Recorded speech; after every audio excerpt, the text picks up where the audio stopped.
Betting on sports can be hard, but hiring Morgan & Morgan is easy. Morgan & Morgan is America's largest injury firm. They have over 100 offices nationwide and more than 1,000 lawyers. Their fee is free until they win. Find out more information at forthepeople.com/bestbets or dial #law, that is #529 from your cell phone, and that is FOR, thepeople.com/bestbets. This is a paid advertisement. Hey,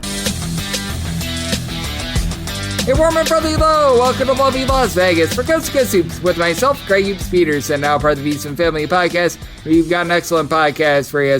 We're going to be joined in segment number 2 by Mike Randell. He does such great work over at FTN Bets and FTN Network. We're going to be chatting with him about what he's all noticed from the first few weeks of the season, what he made out of all the non-conference hoopla, what to make out of conference games now coming to the Big Ten, which that's always interesting. And we're going to take a look at the Wednesday slate as well in the final segment. Going to get you guys picks and analysis on every game on the betting board for this college basketball Wednesday as we hit some bank shots. If you have a question, comment, segment idea, what have you for this podcast, you have one of two ways we offer those in. First one is my Twitter/X timeline at @GNet_D1. Keep in mind, letters CM. Name me does not matter, so as per usual, please do send these into the timeline. And the other way is find an Apple Podcast review. If you rate this podcast 5 stars, it is very much appreciated. From there, you're able to fire in whatever you'd like to hear on this podcast via that 5-star review. Did not get in any Twitter/X questions today, but we had a great day of college basketball on Tuesday. Let's take a look back at it, try to find some trends, and try to get to know these teams a little bit better. Games from yesterday is Greg buzzing about. Here is the rowdy recap. As I was alluding to, we now have Big Ten Conference basketball in our lives, and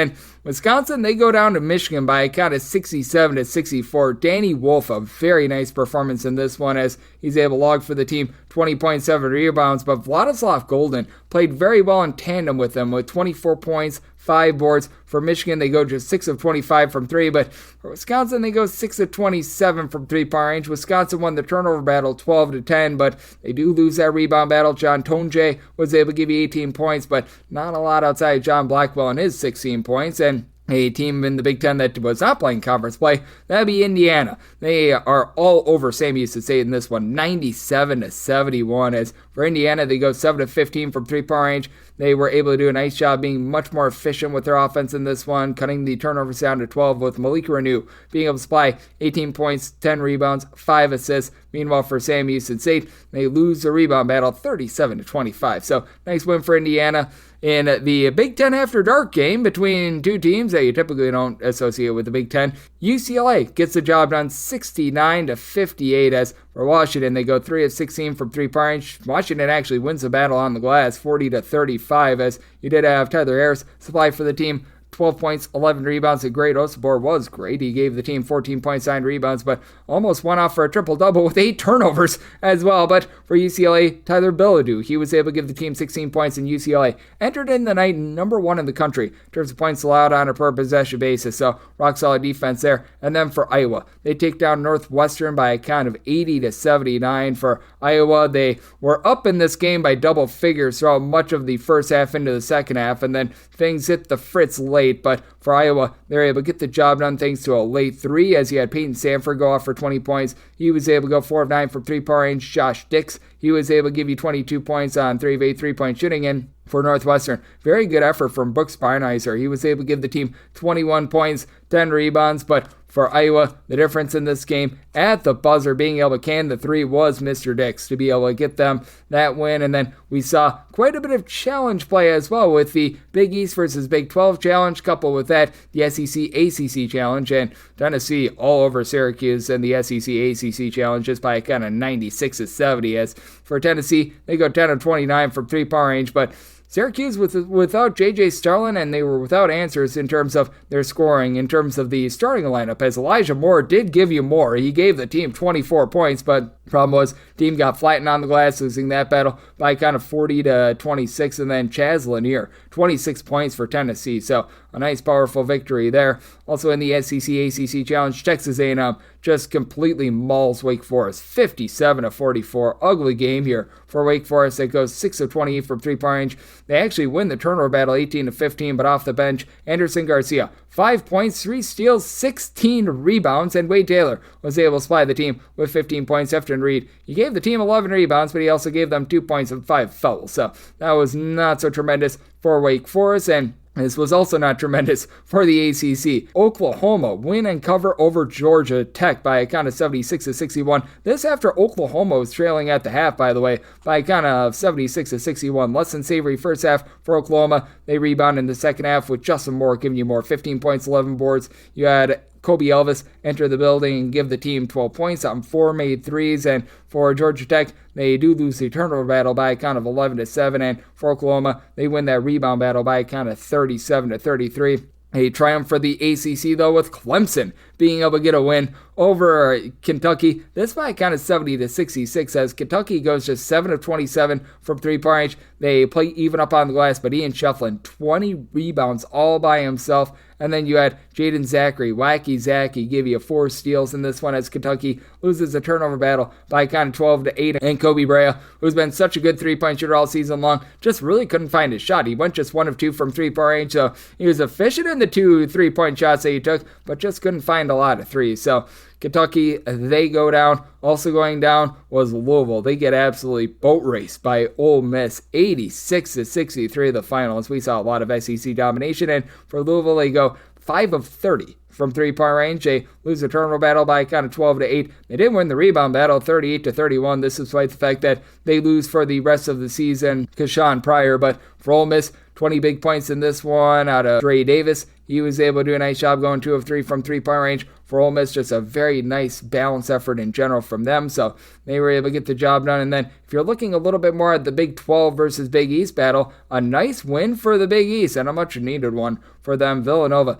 they take down Cincinnati. This by a count of 68-60. As for Cincinnati, they had been beaten up on some bad competition and went just 8 of 26 from three-point range and also 6 of 11 at the free throw line for Villanova. Eric Dixon, 31 big points in this one. And Wooga Poplar, a double-double with 12 points, 10 rebounds for Villanova. They do lose the turnover battle 9-6, but much better defensively in this game than they have been throughout the entirety of the season. Then you saw Providence take down BYU 83-64 as it was the season debut of a man that we have been awaiting for quite a while, Bryce Hopkins, and he had 16 points. 10 of them came out the free throw line, but he'll certainly take that. For BYU, they do win the rebound battle by a count 39-32, but they, despite turning the ball over just 5 times, could not find their shot. 7 of 25 from three-point range as Igor Demine, he goes 0 of 10 from the floor, 6 points, all off of made free throws. Kabakita was able to give you 10 rebounds, but not enough in this one. In terms of some of the other ancillary SEC versus ACC challenge games, you saw LSU be able to take it to Florida State 85-75 to help out that dominance that we are currently seeing with the SEC. As for LSU, they go 9 of 27 from three-point range. Jordan Sears is able to come up with a relatively nice performance, 21 points, but Cam Carter, 26 big points out of him as well. And then they set it with their chest. Corey Chess was able to give the team 10 rebounds, and for Florida State, they were able to win the rebound battle 45-43, 22 offensive rebounds, but didn't do a lot with them. Malik Ewan, 17 points, 17 rebounds, but didn't have a whole heck of a lot of help around him, so that was a little bit of an issue. And then you saw South Carolina just completely bludgeon Boston College just by a count of 73-51. For South Carolina, they go a blistering 10 of 19 from 3. Boston College 2 of 16 from distance in this one. And for Boston College, really nobody other than Chad Venning has 12 points, 3 blocks, and 6 rebounds, able to step up, while Colin Murray Boyles was the best player out there on the floor, 16 points, 14 rebounds. Cal, they in the Conzo Martin Bowl did give a good effort, but unable to get the job done against Missouri, 98-93 after Cal got up in this game double figures. At one point, they were leading 51-33, but quite a bit of collapse as Anthony Robinson for Missouri, he's able to supply the team with 29 points. Missouri, by the way, goes just 3 3 of 9 from three-point range, but they shoot 66% from the floor, 25 of 38 at the free throw line as Andrej Stojakovic. He's able to supply 26 points as Javon Blackshear. Off the bench, he had 13 points, 8 assists, 5 steals, but Cal, they also lose the turnover battle by a count of 15 to 11 as well. And then you saw Arkansas be able to get past Miami 76 to 73. It was a little bit of a hairy one as Miami led pretty much throughout the entirety of the game, but their late game execution was not so great, and Boogie Flan was able to hit some big shots. 18 points, 4 of 9 from three-point range, and for Mr. Flan, he's able to lead the way for an Arkansas team that played even up with regards to the turnover battle and the rebound battle. Nigel Pack backed it in with 22 points, and Matthew Cleveland off the bench, 15 points, 10 rebounds. Good sign for Miami, but also being able to have DJ Wagner step up a bit more with 14 points. Very big for Arkansas getting that one done. Notre Dame, a short-handed Notre Dame team without Marcus Burton, they get just flattened by Georgia 69 to 48 the final as they go 4 of 19 from three-point range. Georgia is 6 of 28 in their own right, but Asa Newell, 20 points, 11 rebounds. Dakota LaFew off the bench, 16 points, and for Notre Dame, they really don't turn the ball over a lot, but just absolutely nothing doing from the outside for them, and not a lot doing for this team either, as you saw Duquesne lose another one. They fall to St. Peter's by kind of 62 to 59. Duquesne actually gets out to a double-figure lead early. Looked like they were going to be able to get back online, but they are now 1-7. They were up in this game by kind of 24 to 11 early on. Jayshon Corbett provided them with 14 points, but for St. Peter's, that just grimy defense always gets it done. They win the rebound battle 42 to 37, and for St. Peter's, a nice win for the old Peacocks, and this was also a pretty rock-solid and nice win as well. Santa Clara on the road, they take down McNeese State, this by a count of 74 to 67 as McNeese, they go 8 of 29 from three-point range, had 17 points apiece out of Christian Schulmate along with Joe Charles, but for Santa Clara, Tyree Bryan stepped up in a big way off the bench for 17 points, and for Santa Clara, they win the rebound battle 42 to 32. They did lose the turnover battle 15 to 8, but they do find a way to persevere, and they're able to get the job done there. And a bit of an upset here with Florida A&M being able to knock off Presbyterian by a kind of 66 to 63. Less than savory effort from the Blue hosts in this one, as for Florida A&M, they forced Presbyterian into 20 turnovers in this one to be able to get it done, and they were able to overcome the fact that you had 29 big points in this one for Presbyterian out of Corey Mincy. So that was an intriguing game. If you're looking at a few games that happened a little bit later on the night, meet the Roadrunners were able to force overtime against St. Mary's. It looked like St. Mary's was going to run and hide with this game. They got up 31 to 10 at one point, and then even in the second half, they were up by 19 points with about 11 minutes remaining. Roadrunners are able to go on a run with Primo Spears putting in their 24 points. In the end, St. Mary's does get it done 82 to 74, but went just 3 of 21 from three-point range in this one. For the Roadrunners as well, they actually won the battle on the glass by a count of 46 of 45. Off the bench, you were able to get 9 points, 14 rebounds out of Yaquan Scott. Meanwhile, for St. Mary's, trio of guys, Luke Barrett, along with Mitchell Saxon and Paulius Mirasukas, they were all able to give you 10 plus rebounds to be able to pace away there. And then also being able to get the job done. Boise State, if you were laying 23 points, you got to push 23.5. You were able to get there with Utah Valley, 87 to 64 as Tyson Dagenhart, he was able to put in their 21 points. And for Grand Canyon, they get the win, but they don't get the cover. It looked like they were really going to be able to put some distance between they and Hawaii. Got up 18 points at one point, and this one might have actually gotten up a little bit more, but they only win by a count of 78 to 72 as this game was a 1-point game with about 7 minutes remaining after they had gotten up by so much. I think that Hawaii made it a one-possession game with about 2 minutes and change remaining, as this has been a Grand Canyon team that has just not been playing the world's greatest defense. And for Hawaii, they were able to do a solid job on the glass. They won that rebound battle 35 to 25, so a little bit of concern there for the old Antelopes. No concern for Bradley. They take down Southern Illinois, as you've also got conference play starting up in the Missouri Valley Conference as well, 83 to 68, complete dump trucking there. And SMU, also with the dump trucking, they take down Alabama State 101 to 72. Alabama State actually goes 13 to 41 from three-point range. They only turned the ball over 8 times, but for SMU, they won the rebound battle 56 to 34. And for SMU, you were able to get 20 points off the bench from Gary Oquendo to be able to pace the way there, and Princeton with the upset of St. Joe's. They are looking like average Joes in this one, 77-69. The final is Princeton. They go 11 of 25 from three. How about 18 points and 6 of 8 3-point shooting out of Phil Byrell, who he's only been averaging about 4.5 points per game entering into this one, and Xavion Lee, triple-double, 18 points, 13 rebounds, 10 assists, and St. Joe's, they go 9 of 32 from three-point range. So I had a lot of fun basketball on Tuesday that included South Florida playing a one-possession game with Stetson 74-72. It has been a rough year for South Florida in so many different ways. You wish those guys absolutely nothing but the best, but they were able to get the job done outright on the money line, anything but covered the spread. And if you're taking a look at college basketball right now, what we're getting trend-wise, it has certainly been an underdog start to the season, as underdogs right now covering north of 52% of games. If you just look at the last 7 days alone, underdogs 148, 133, and 5 against the spread. That's a 52.7% hit rate. Unders and overs, very even Steven. 143 unders to 142 overs in the last 7 days. And overall for the season, overs just barely leading, unders 654 overs, 650 unders. Meanwhile, if you're looking at how favorites have fared against the spread, hitting at just 47.6%, 619, 682, and 19 against the spread. So that's what we're seeing in college basketball right now, and that's what we all got on Tuesday. Now let's take a look at Wednesday's games, what we've all gotten this season, and so much more with Mike Randell, who does such tremendous work over at FDN Network and FDN Bets. That's on the flip side right here on Clips Get Seats with myself, Greg Peterson, now a part of the Cen Family Podcast.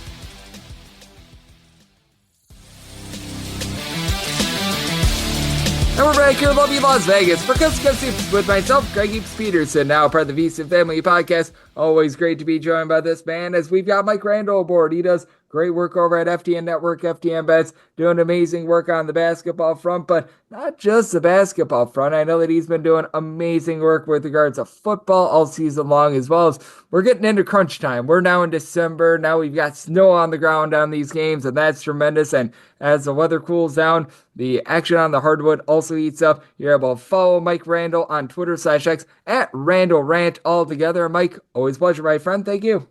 Greg, that was the greatest feast week I've ever seen, and I'm kicking myself. Why did I not take Old Dominion and the points? Why did I not do that, Greg? It's a rivalry game. Good to talk to you, buddy. How you doing? It is great to have you aboard, and I'm doing great. And Mike, just what did you make out of those non-conference tournaments that we saw? Because I'll tell you right now, I got destroyed with regards to a handicapping front. In terms of an entertainment front, it was absolutely tremendous, though, the way that we saw so many upsets, and it felt like everything that we knew about college basketball got flipped upon its head over the last 2 weeks. Greg, last year I struggled because the favorites were winning, which is never going to work for me, and they were covering.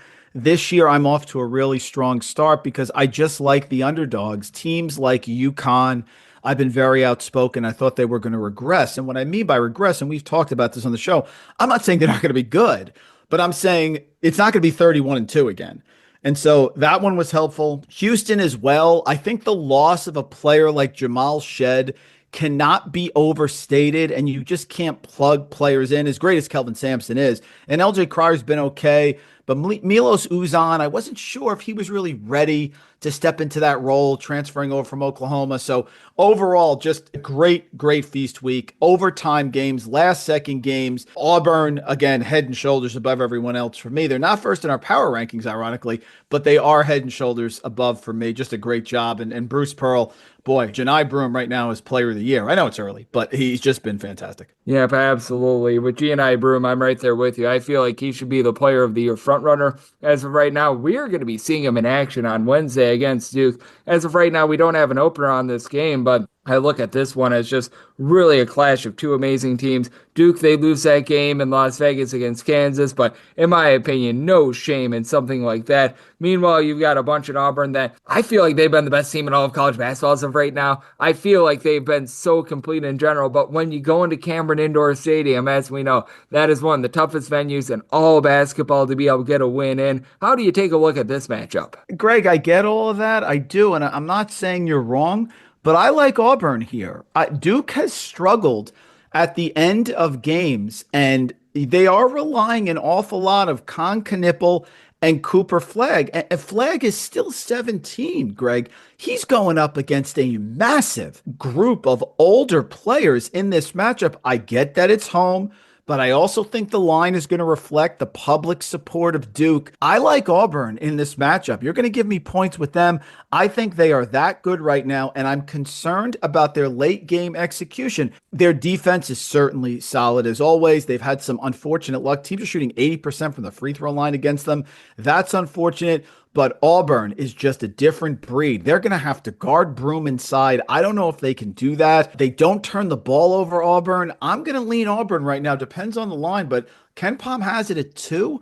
I'll grab 2, 2.5, no problem. Probably a money line play for me. With Auburn, it has been incredible the way that they've been able to get the job done, and they've already went into a hostile environment once when they had to go to the city of Houston to play against the Cougars. They had some flight issues along the way as well and still got the job done. So that is going to be a lot of fun to be able to dive in on, and that should be a great game coming up for Wednesday. As Mike Randell does great work over at FTN Network and FTN Bets, joining me on Coast to Coast Hoops. And another fun one for that SEC-ACC challenge is going to be the other marquee game between two ranked teams in Alabama versus North Carolina. And I feel like there's just lots of concerns for both teams in this game because you've got a North Carolina team that they just haven't started off games well. They've been able to do a great job in the second half, but they just don't get started in necessarily the greatest form. And then with this Alabama team, you've got Latrell Wrightsell who goes down with an injury, might be getting back Chris Youngblood, but we saw them look less than savory in that game against Oregon as well. So I feel like there's a lot of, shall we say, questions that need to be answered from both sides in this game. Such a hard game for me to handicap because I don't like Hubert Davis.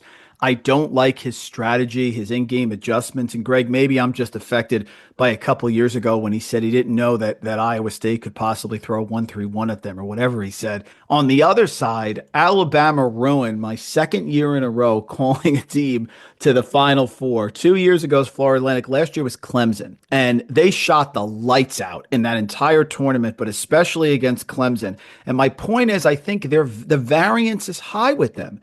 They really do rely on the three a lot. And now with Wrightsell out, I don't really like them either. They haven't shot well this year, only 32.6%, but they do take almost half their shots from 3-point range. That leads to a lot of variance. And the best player on the floor, of course, is going to be on the North Carolina side, and it's going to be the great RJ Davis. So I probably lean North Carolina, but I don't love either team. And the question is whether the bigs for North Carolina can step forward and play well. If you think they can, and you think RJ Davis is going to have a monster game, I would go with the Tar Heels. But that's a tough one for me. What do you think? Yeah, this is going to be one where I'm very much going to be curious to see where this line comes out at, because I do think that just going into Chapel Hill and being able to get the job done, that's very difficult. And I do want to see a little bit more as it comes out in the hours beforehand, just if we get Chris Youngblood, not just if we get Chris Youngblood, just how close to 100% he is as well, because I'm not sure how you just interpret all the data that we get and everything, but you always get the questions of, oh, is player X, player Y going to be in or out? And I think that when you ask that question, certainly you want to know that, but how close to 100% a player is going to be is so important as well, because just because a player is playing, we saw this in the NCAA tournament many years ago with Kansas State, with Dean Wade, it doesn't mean that they're going to be 100%, and sometimes they're just used as a decoy. Yeah, it's very true. And you have to look at the matchups. Like, teams can take away the three-pointer, but are they able to do that and still rebound the ball? So it's really a tough one because I do think that it's a unique matchup. I don't think North Carolina's defense is that great. I do think Alabama can go hot and cold. It's a very, very tough question, and that's why it's a really tough game to handicap because I just don't know exactly what to expect. Chris Youngblood, wonderful player, just did a fantastic job the last couple of years playing for USF and Kennesaw State. So that is a really key question that I need to have answered, but probably just going to grab the popcorn and watch this one because there's other games on the slate I like a little bit better. Absolutely. And we've got Big Ten Conference play that is back in our lives as well as Mike Randell, who does such great work over at FTN Network and FTN Bets, joining me right here on Coast to Coast Hoops. And what do you make out of the fact that we've got conference play starting up for a few conferences, because the Big Ten is the most marquee of them all? But as we know, Missouri Valley Conference play always starts up very early. Metro Atlantic Conference play typically starts up early as well. I think that we're going to be getting some conference games there as well. How do you take a look at these conference games in December? Because I feel like they have just a little bit of a different vibe than those games that are played after Christmas. Yeah, content-wise, rather, I like the conference games early. I mean, it's great for you and I. You know, we have great games and valuable games to talk about. I would tend, looking back at last year, to go to the unders on these early games because I think teams are going to be a lot more cautious. I do think the defense will be there and teams will struggle to make shots. It's fascinating. You look at Wednesday, we have Ohio State at Maryland. Now, I go way, way back with Maryland and head coach Kevin Willard when he was at Seton Hall. He could not win a big game, Greg. He couldn't. Now, he had the run in the Big East tournament to win it. I understand that. But that really was an anomaly to what Kevin Willard does. Now he's with Maryland. I like Maryland. I like everything about them. Derek Queen looks tremendous. They have Jacoby Gillespie. Selton Miguel is flammable coming over from South Florida. I like this team. But the only tough game they had this year, they gagged it at home to Marquette. Not that Marquette is bad, but now they're playing Ohio State. Ohio State, who has surprised me and was a bad loss to Pittsburgh. Pittsburgh's really good, but that's a bad loss at home because they were up big in that game. This is another tough matchup. Can Kevin Willard finally win a big game here? That's the question. I lean Ohio State in that one, but it's close. Yep, and with Maryland, you always know that they're going to do a relatively solid job on the glass, but also for this Maryland team, they just seem to be a team that never really puts it in there from three-point range either, so I've still got my question marks with them as well. And with Ohio State, even though they did lose that game against Pittsburgh, I've really warmed up on this Pittsburgh team. That's Agreed. one of the teams that I'm feeling very bullish about, and just who are a few teams in general. They could be in action in the next few days. It could be a team that has a few days off that you just take a look at them, and from where we were about a month ago to now, you just have warmed up on them a little bit more. Oh, it starts with Oregon. Listen, Dana Altman's an incredible coach. I don't think otherwise. They should have beat Creighton last year in the tournament, but I did not think they were going to be this good. They tipped me off. I have this love affair with Scott Cross down at Troy. I think he's a very underrated coach, and he covers more often than he doesn't. So I have a little joke on Twitter, Scott Cross covers. But Scott Cross got drilled at Oregon back on November 17th. They won by 21. And that's when I said, this team's pretty good. So Oregon is warmed up to me. They could absolutely win the Big Ten. People don't care about them because there's this East Coast bias. I mean, unfortunately, you get it. You see it. But out here on the East Coast, they don't get to see those teams late, and sometimes they underrate them. I do think UCLA, Mick Cronin's going to get it right. They lost the game to New Mexico, but their defense is stifling. They're number one in defensive turnover percentage in the entire nation. As long as the year goes on, Mick gets better and better. And I still believe, Greg, I understand this is out there. I still think St. John's going to win the Big East Conference. And I know it's the Luke Carnesecca thing and all that stuff. And I was there in 85 with the three teams making the Final Four. I get that. But if they just make some shots, their defense, their depth, Patino, I think he's going to get the best out of Kadari Richmond. Yes, they lost to Georgia. That was a bad loss. The Baylor game, they should have won. And they don't have a lot of great non-conference opportunities. They have Kansas State coming up at home here. I think they're going to get rolling, and I think they're better than Butler and Xavier and Villanova and Georgetown and Seton Hall. So I think they're right up there. They're going to have to battle Marquette and UConn, obviously. But I think St. John's, from what I've seen, when they make shots, I think they're really good. So another team that I kind of think can really make a run. And then for a small school, and I know you're on this one as well, how about what Drake has done this year? With the new coach, Ben McCollum comes over from Division II. He brings 4 starters, and look what they've done, 7-0.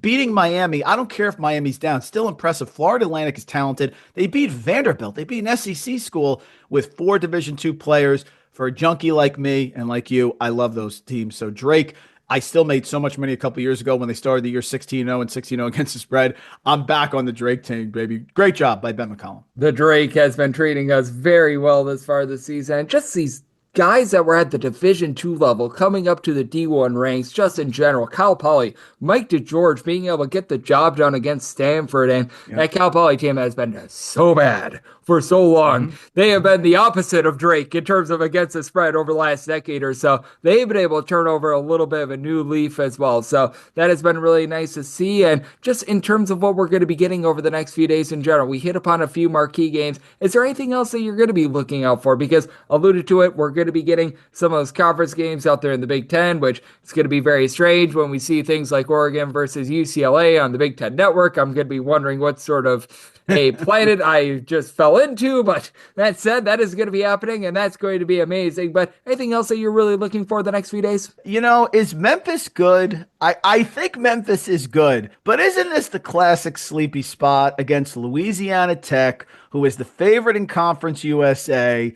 They come off the loss at home to Southern. Right? Isn't this the classic spot for Memphis? I love these sleepy spots at home because it's December, there's finals, team's not there, and Louisiana Tech, I think, is pretty good. So that's one that I'm looking at to see how it goes because I love those sort of underrated teams that no one talks about. A couple others that I'm looking at. I like St. Bonaventure and I like Bucknell. I love what John Griffin has done. I got to interview John Griffin a bunch of times when he was assistant at St. Joe's. I think he's doing a good job there. That's a very under the radar game. And Mark Schmidt doing what Mark Schmidt does. Sure, they lost against Utah State, but in the A-10, they can make a serious run here. A-10's kind of wide open. VCU. Dayton looks good for sure, but, they can be had. Rhode Island tonight escapes a rivalry game against Yale, and I have a brother-in-law who's at UMass Amherst, so I'm always interested in the A-10, although UMass not going to be there much longer. They're going to be in the MAC, but little games like that, small schools, looking for those diamonds in the rough, Greg, the 11 seeds, the 12 seeds in March that can maybe win a game and pull an upset like a St. Bonaventure with Mark Schmidt. And I love what I'm seeing out of Bucknell as well. John Griffin, a part of that team that knocked off Kansas as a 14 seed in the NCAA tournament. Yeah. Always have some fondness for him and always have fondness for you coming on the show, Mike, because you do such an amazing job. Taking a look at this great game that we all know and love of college basketball. Let the good people at home know what's on tap for you and how people can follow along on social media and other platforms. FTNFantasy.com, college basketball betting show Tuesday, Wednesday, and Saturday morning.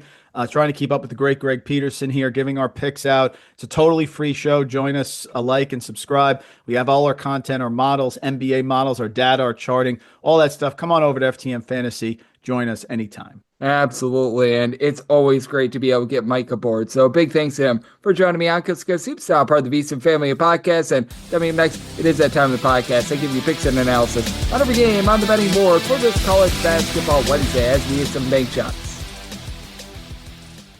All right, guys, it's getting into crunch time with regards to our holiday shopping because Thanksgiving is come and gone. We're through Black Friday. We're in the month of December, and you need to get that unique gift for someone that you truly care about. Uncommon Goods, that is a perfect place to go because they've got something for everyone, whether that be an experience or a gift that you just can't find anywhere else. Like, I've been in a lot of circumstances where I try to get something for my mom because when you're a guy and you're trying to shop for your mom, you have no idea what in the heck to do. Just being able to get something that's a little bit off the walls is what Uncommon Goods does a great job of. Their products are high quality, they're unique, and oftentimes handmade or made in the United States, and they have the most meaningful, out-of-the-ordinary gifts anywhere. They even have gifts that you can customize for those that are book lovers, diehard sports fans. They've got unique mugs, and if you're gifting for someone that doesn't want a thing, they want an experience, they want to be able to take part in something that is fun. They've got classes from everything from reading a lunar astrology chart, some unique cooking classics, mixology, and so much more. And you can get 15% off right now over at uncommongoods.com/coast. You go to uncommongoods.com/coast. You get 15% off of your order. That is over at uncommongoods.com/goods. Uncommon Goods, we're out of the ordinary. We're back here in lovely Las Vegas for Cusco Seats with myself, Greg Peterson, now part of the VSiN family of podcasts. Always a pleasure to be joined by Mike Randell. He does such a tremendous job taking a look at this great game that we all know and love of college basketball. Every single time he joins me, he lends such great insights. Did so once again today, so always do appreciate it. Big thanks to Mike for joining me in the last segment. Now it is that time of the podcast. I give you picks and analysis on every game on the betting board for this college basketball Wednesday as we hit some bank shots. Most financial establishments close at a certain time, but not here. It is time for a side and total on every game on today's betting board bank shots. Do note that as per usual, any changes that are made to these plays will be listed up on my Twitter/X feed at GNet_D1, and we're going to be going in Las Vegas rotation order. This is where we go with the games with 3 digits on the rotation first. Those are involving the bigger conferences, and then the schools that are in the smaller conferences. That would be the Big South, the MEAC, the SWAC, the Atlantic Sun, also the Southland, the Northeast Conference, the Patriot League. I believe that we've gotten all of them. If I didn't say the America East already, the America East, those are going to be at the games at the bottom. So how about if we get things started with 673, 674 on the card. It is Colorado State. They play also Loyola Marymount. Loyola Marymount is a 6.5 to a 7-point dog, and total on this game, you're going to be finding this between a 139.5 to a 140, and semi-total at 140.5. You're at the 139.5, 140. It's about the max I'm willing to take the over on, but I'm willing to take the over. And I did set Colorado State as an 8.5 point favorite. I'm going to be willing to lay. I do think that Naquay Clifford is going to be the best player in this game. He's been able to give Colorado State just a bit of everything. Darn near 10 rebounds per contest. He's chipping in there north of 16 points per game. Now, they do need to find their bearings a little bit more with Bowen Bourne, who's been just really not the same scorer that he was over at Northern Iowa from a season ago. Now, doing a better job of being able to dish out the ball, get out the field, other guys involved, as Jalen Lake has been able to give this team double figures as well. By the way, I have no idea why this is the top game on the board, because this is a game that starts up at 9 o'clock p.m. Eastern time, so I think someone screwed up there. But that said, with regards to Colorado State, you've been able to have Jalen Crooker Johnson be able to give you about 5 boards per contest. He's been rock solid there for a Colorado State team that's right now shooting 30% from 3-point range. Should be going northward there. They go up against the Loyola Marymount team that has had their fair share of struggles. They're shooting 32.5% from 3. Now, what I like about this team is that they're not turning it over. They're only turning the ball over about 9.3 times per contest, and Jevin Porter, who comes down over from Pepperdine, that is of relation to Michael Porter. He's been able to do a pretty rock solid job being able to supply the team with 17 points, 9.5 boards. Alex Merkveldez is able to give you 7 rebounds per game as well, but outside that, you don't have a ton down low. MJ Amy, who comes on over from San Jose State, just has not been the same player. About 8 points per contest. He's shooting well less than 30% from 3-point range as well. So both of these teams, I do think, have a little bit of offensive upside. Neither of these teams are necessarily going to be looking to gun it, but I'm in on the over, especially with Will Johnson being able to supply this Loyola Marymount team with, in that neighborhood, about 4 assists, 1.5 steals, 15.5 points per game. I like what he's able to bring to the table. And for Loyola Marymount, currently 280th in opponent's 3-point shooting percentage. So do think that Colorado State going to be able to find some good looks from 3. Colorado State, they themselves about 332nd in the country in terms of opponent's 3-point shooting percentage. I think that was just a matter of the circumstances and the schedule that Colorado State played, and at elevation with all the travel, I do think the Colorado State gets the job done. I'm willing to lay up to 8 with Colorado State in and on the over. 675, 676. This is a game that I'm going to write up for the VSiN article, and I need to do a better job with these, so let's start with this one and keep moving forward. Florida Atlantic is on the road against Florida International. Florida International, an 8-point home underdog. Total on this game, it is 156, and I wrote up the over. I felt like this total should have been closer to 163, as Florida International is looking to gun it. Florida Atlantic is looking to get it. 2 teams in the top 80 in all of college basketball in terms of total possessions per game. We've got a Florida Atlantic team that has been able to find quite a bit of good offense in their backcourt, as well as it's a whole is greater than some of its parts approach. Caleb Glenn is right now your top guy with 13.5 points per game, but you've right now got 7 different guys that are supplying the team with at least 8.3 points per game. You've been able to find good facilitation out of Nicolo Moretti, who comes on over from Italy. He's been able to give you about 4 assists per contest. It's a bunch of shooting 38.5% from 3-point range against a Florida national team that last year was dead last in the country in terms of opponent's 3-point shooting percentage. They're doing a much better job this year, but they're not generating quite as many steals as they did a season ago, and we should see their 27% 3-point shooting go northward. I recognize that this isn't a team that's necessarily going to be bombing it from 3-point range. At the same time, they're a little bit better than this, with Jaden Brewer having to do a bit of everything for the unit right now. He's been giving you 14 points, 5.5 boards, 2.5 assists, the only guy in the roster that's giving you north of 4.1 rebounds per game, as 6'11" Vinay Salchum has been able to give you about 4 boards per contest as well. But Jonathan Ibar making some nice contributions, 10 points, 3.5 boards, 6'9", a little bit of versatile player that's able to give you a little bit of 3-point shooting. But that said, he's right now dealing with an injury, and it's going to be interesting to see if he's able to get out there on the court. He's already missed a game or 2 thus far this season. Bobby Miller should be able to control things down low for Florida Atlantic. He's been able to supply the team with 8 rebounds per game. And Leland Walker has been doing a nice job dishing it out, 4.5 assists, 12 points per game, shooting in the mid-30s from 3-point range. Florida International doing a better job of being able to guard the arc, but they're still allowing a lot of second and third chances on the glass as well. Do you think that you get an up and down game? So I set my total on 163. I'm writing up the over. And for Florida Atlantic, I just think that they overwhelm this Florida national team. I set my line at 9. I'm going to be willing to lay up Florida Atlantic and writing up the over. 677, 678 on the betting board. The Ohio State University is on the road facing off against Maryland, and Maryland is a favorite of between 3.5 and 4 points. The last game between 146.5 to a 147, and for Ohio State, set them as a 2.5 point underdog. I think that they're going to hold in there against a Maryland team that has really been able to elevate on offense. I like what I'm seeing out of Jacoby Gillespie. We talked about this game a little bit with Mike Randell, but I'm still going to be willing to take the points, even though you've got Derek Queen and company doing a really good job down low, as Queen and Julian Reese are combining for about 17 to 18 rebounds per game.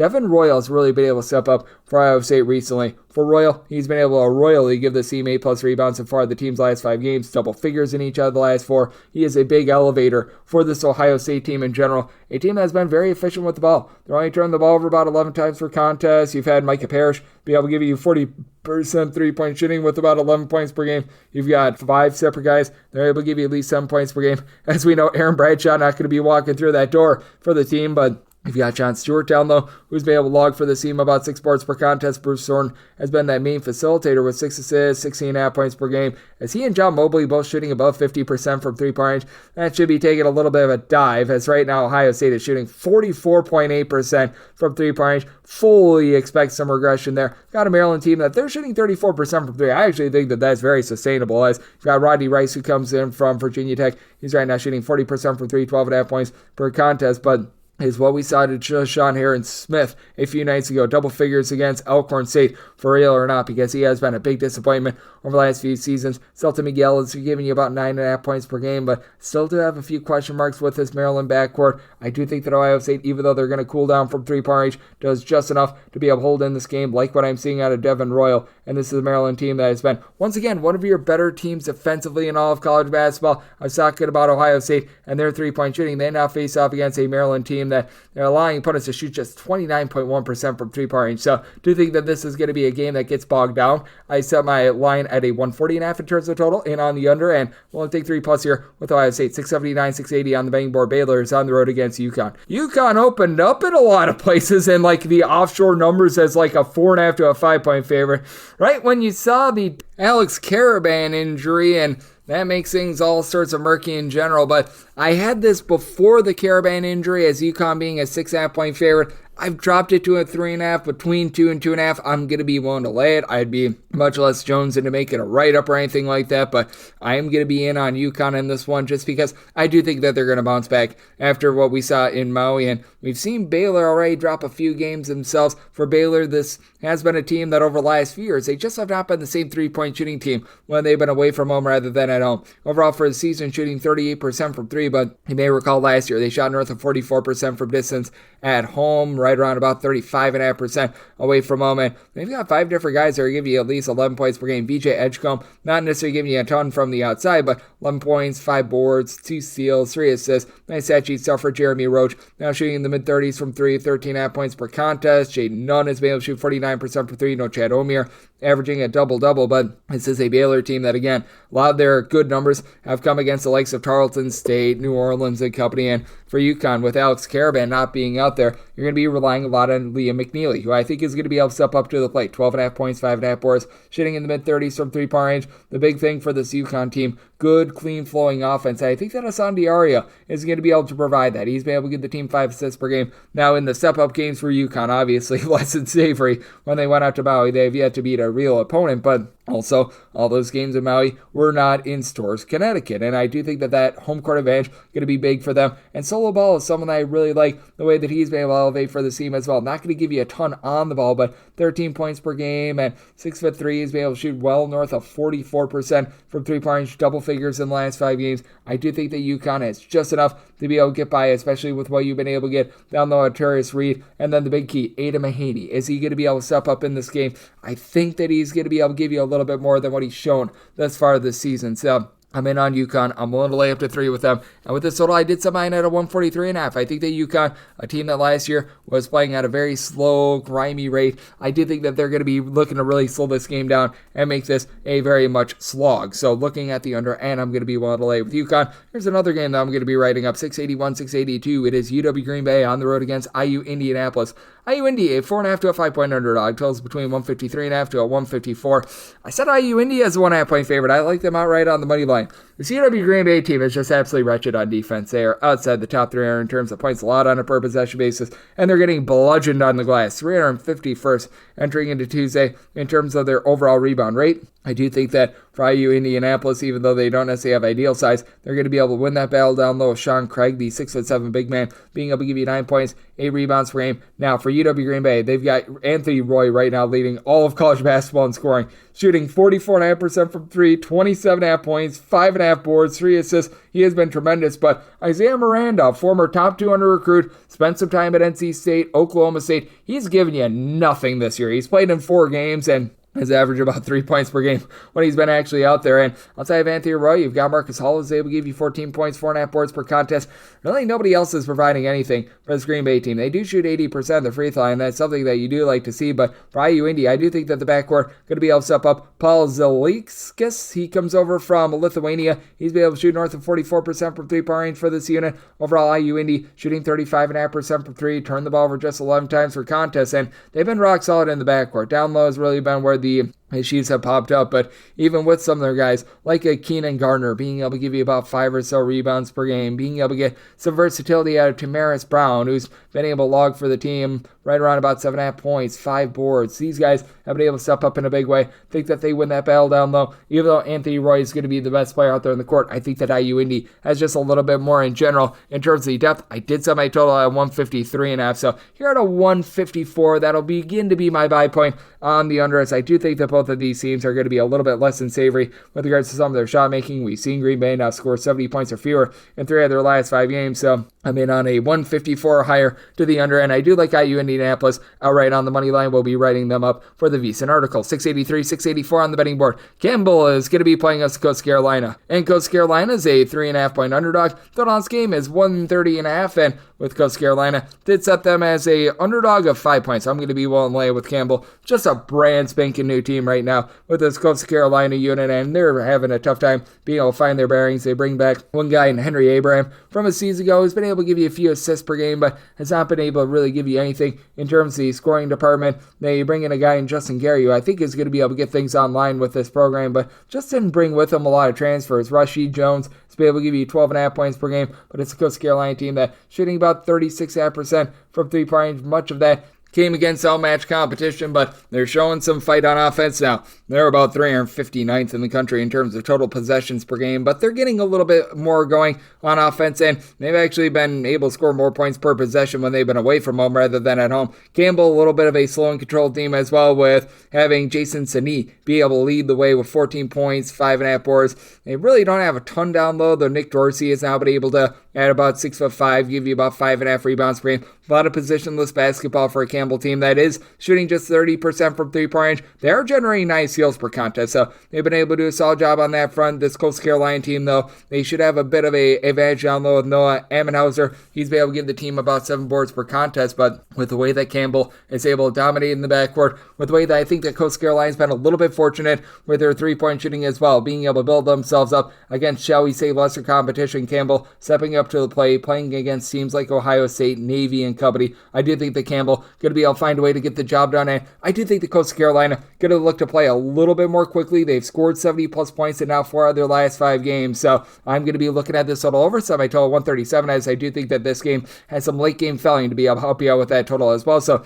in on the over, and I'm going to be willing to lay up to 4.5 with Campbell. 685, 686 on the betting board. It is Fairfield, and they're going to be playing us a Ryder. Ryder finds themselves as a small underdog here of 2 to 2.5 points. Total on this game, 133 to 133.5. Set my line at 2 as well, so if we could get to a 2.5 plus, going to be willing to take those points with Ryder. For Ryder, it's been a up and down season for them. You can tell just how much they are missing many of those backcourt pieces from a season ago, as Corey McKeithen has really been starring over at LaSalle this season, but they have had TJ Weeks be able to give you a little bit of everything, a steal and a half, 5.5 boards, 12.5 points per game. Right now, what's truly missing is just that main floor general. Ruben Rodriguez has right now been your top facilitator with about 2.5 assists per game, but he doesn't see a lot of minutes, not able to give you a lot of scoring. Flash Burton has been able to give you a pair of assists, 7 points per contest as a freshman, but that has resulted in this Ryder team turning the ball over about 14 times per game, and they're only shooting about 28% from three-point range. Shea Alvarez is the only guy on the roster shooting above 30% from the outside. 11 points, shooting 42% from three. You like to see that, but the reason why I'm going to be willing to take the points here is that you don't have a lot down low for this Fairfield team. As for Ryder, you've got quite a bit more with Tariq Ingram being able to give you about 5.5 boards per contest, runs in there about 9.5 points per game. The other Ingram in F.A. Wes Ingram, he's been able to give you about 4.5 rebounds per game, and then for Fairfield, it's just all left to Prophet Johnson to be able to pick it up. 11 points, 7 boards, 2 steals. He's been only able to shoot about 10% from three. In Fairfield, they do a much better job taking care of the ball, only about 9.5 turnovers per game. But Deion Perry, who comes over from Loyola, Maryland, just has not lived up to his billing quite yet at Loyola, Maryland, was averaging 17.5 points, shot 35% from three, 5.5 points and 1.8 assists per contest for a team that's currently shooting 27% from three-point range and less than 40% from the floor. I was expecting a bit more out of Brima Sek as well. Came in from New Mexico, 6'11" big man that has only given you about 1.8 rebounds per game, as Prophet Johnson is right now the only guy giving you north of 4.6 boards per contest as well. So I think that Fairfield gets bludgeoned down low. Ryder is a little bit sloppier with the ball, and Ryder just has not been able to get a lot of clean flowing offense either, but they've been able to do a better job on the defensive side of things for Fairfield. Defense has been taking a little bit of a drop off. They can't really hit three, so something's got to give in this matchup. I set my total at 136. I think that this is going to be close enough for late game fouling, and I do think that Ryder finds a little bit more from three-point range. Frankly, I think both of these teams see some positivity with their three-point shooting, so in on the over, anything north of 2, take the points with Ryder. 687, 688 on the betting board. Marshall is playing us to Morehead St. Morehead St is a underdog of 9 points. So your total on this game, it is 141, and for Morehead St, I set them as a 10.5 point dog. I'm going to be willing to lay it with Marshall. I think that Marshall just frankly wins this battle down low, as you've got Nate Martin, who last year was a double-double machine. He's been able to log for the team 15 points, 9.5 boards per contest. Now, the 7-footer on the flip side, and Deontay Miles, he's really the lone guy of substance that returns from the season ago. He's been able to give the team 7 boards, 9 points per game, so he's been able to do a pretty rock-solid job on that front. That said, this is also a Morehead State team that is one of the worst three-point shooting teams in all of college basketball. Right now, they're shooting a collective 26.5% from three-point range. They're only turning the ball over about 12.5 times per game, but it's Kenny White and everyone else. Kenny White, 15.5 points, 5.5 boards. He's been able to do a nice job there. And then Jerome Morton has come in, and he's been able to give the team a little bit of three-point shooting ever since he came off of injury in the last 3 games. But it's a case where he's been able to give the team 24 points in the last 3 contests, and they need to really lean on him to pick it up for a backcourt that's been one of the worst in all of college basketball. Meanwhile, for Marshall, you've got the versatility of Obiana Onchele Killian, who's been able to give you 11.5 points, 5 boards. It's a Marshall team that as a whole shooting just 26.5% from three-point range themselves. Do think that that's going to go northward. Don't think that it's going to be going way further northward, but you've got a guy in Jalen Spear who last year over at Florida A&M, he's already missed a few games thus far this season, was able to log for that team 15.5 points, shoots 39% from three, and Spear just always misses games. He's never played more than 19 games in a season, but in the 5 games that he's played thus far this season, it should be good to go in this one. He's only been logging 7.5 points on 30.5% three-point shooting, so do think that that should be going northward a little bit with Morehead State. Not a lot of facilitation with Jalen Brazili being able to give you about 3 assists per contest, while Dezane Mingo has been able to give you 5 assists per contest for this Marshall team. And Marshall, they've been able to get to at least 77 points in 4 of their last 5 games. It's a Morehead State team that it's been very pedestrian in terms of their offense. They have been able to break the 70-point plateau once, and that was 71 points against Cleveland State. So it's a situation of something's got to give. Morehead State doing nothing on offense. Marshall runs it and guns it. I set my total at 144.5. I think both of these teams find a little bit more in terms of their outside shooting and some positivity there. So in on the over, I'm willing to lay up to 10 with Marshall. 689, 690 on the betting board. It is VCU. They play us to Georgia Southern. Georgia Southern, a 17.5 to an 18-point dog, and your total on this game, it is 145.5. Set my line at 16.5. I'm going to be willing to take the 17 plus here with Georgia Southern. Georgia Southern has been a little bit rudderless this season, but I do think that there are some nice pieces here. And for VCU, this backcourt has been very rock solid, and they're doing a much better job of generating turnovers than a season ago. They're getting back to the roots of the Havoc style. It's been going on through so many different coaches in this regime. Now you've got Max Shulga, that do-it-all guy, 15 points, 6.5 boards, 2.5 steals, 4 assists, shooting in the mid-30s from three-point range. Zeb Jackson is shooting 40% from the outside with about 15 points per game. He missed a few games this season, but he's back to fold. And Joe Bama style, how about him? 17 points per contest, while Philip Russell shoots 46% from three. It's a little bit of a top-heavy team, but also have Jack Clark, who's been able to give you 7 boards per contest, and that's going to be big for a Georgia Southern team that I just thought that they were going to get a bit more out of Avante Parker, who last year was one of their top rebounders, only about 4.5 boards per game, but a guy that is stepping up for the team has been Tyson Brown, about 7 points, 5 boards. I've been liking what I've been seeing out of him down low with darn near a block contest. And then Adante Hulliman, the transfer from UT Rio Grande Valley. He's supplied the team with 16 points per game and has been a really good off-the-ball scorer, shooting 45% from three-point range. The issue that you've got is that he missed the team's last game against Drake, and I don't think that he's going to be playing in this one.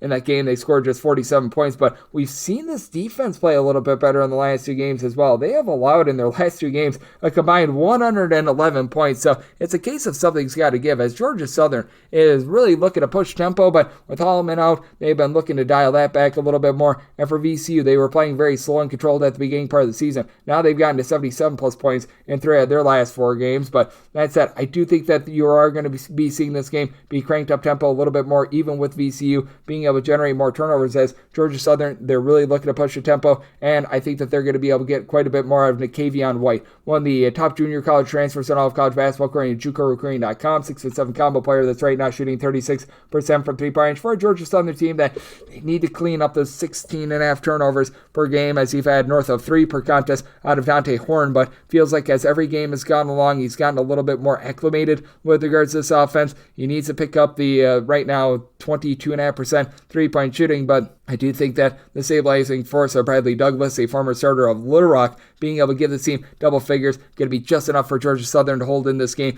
I do think that VCU going to do a nice job with their spot-up shooting as well. So semi-total at a 146.5 in on the over, and we'll take those points at 17 plus with Georgia Southern. 691, 692 on the betting board. Robert Morris is playing us to Youngstown State. Bobby Morris is a favorite of 2 to 2.5 points, and total on this game going to be finding it at a 135.5 to a 136. And with Robert Morris, I did set them as a favorite of 5.5 points, so I'm going to be willing to lay the number. Robert Morris right now dealing with an injury to Cam Woods. He's their top scorer when he's been out there, but even with that, I do think that Robert Morris is going to get the job done against a Youngstown State team that's just gutted from last season. They lose all their top scorers, and I like Nico Galletti, who comes on over from Sacred Heart, 14 points, 6 half boards at 6'6". He's popping it at about 36% from three-point range, but as a team, Youngstown State shooting 27.3% from three-point range. They've never necessarily been the Mona Lisa Vito of defense themselves, and that has been the case this season. Outside of Galletti, you've got one guy that gives you north of 4 boards per contest, and Chris Carroll at 6'6", about 8 points, 5 boards per contest. Do you think that they're going to be losing that battle to Alvaro Fogirias, who's come over from Spain? He, for Robert Morris, has been able to log about 10.5 or so rebounds per game, so that's going to be rock solid with Cam Woods. He did return in that game against Ohio. It was not at full force. He had 7 turnovers in 19 minutes. He looked terrible, so I don't know what his status is going to be moving forward, because even though he returned, you can tell that he was very much less than 100%, so they might hold him out for another game or two, but I'm thinking that if he does play, it'll be less than 100%. That said, Josh Omajafo, he has been able to step up in the interim, as he's been able to log for the team 9+ points so far the last 5 games. Had a 10 rebound game a few games ago against New Orleans as well, so good versatility there. It's a Robert Morris team that overall they shoot about 32% from three-point range. You get a little bit loose with the ball with about 14 turnovers per game, but you've been able to get about 10 points per game, along with 6 boards out of a Marianne Dickerson, who has come in as a non-D1 transfer. He's been able to give the team some nice versatility, and for Robert Morris, I do think that they're going to be able to win that battle down low and be able to take a game where I think it's going to be a little bit sloppy and grimy. Set my total at a 135.5. Right now, seeing a 136 out there. At that 136,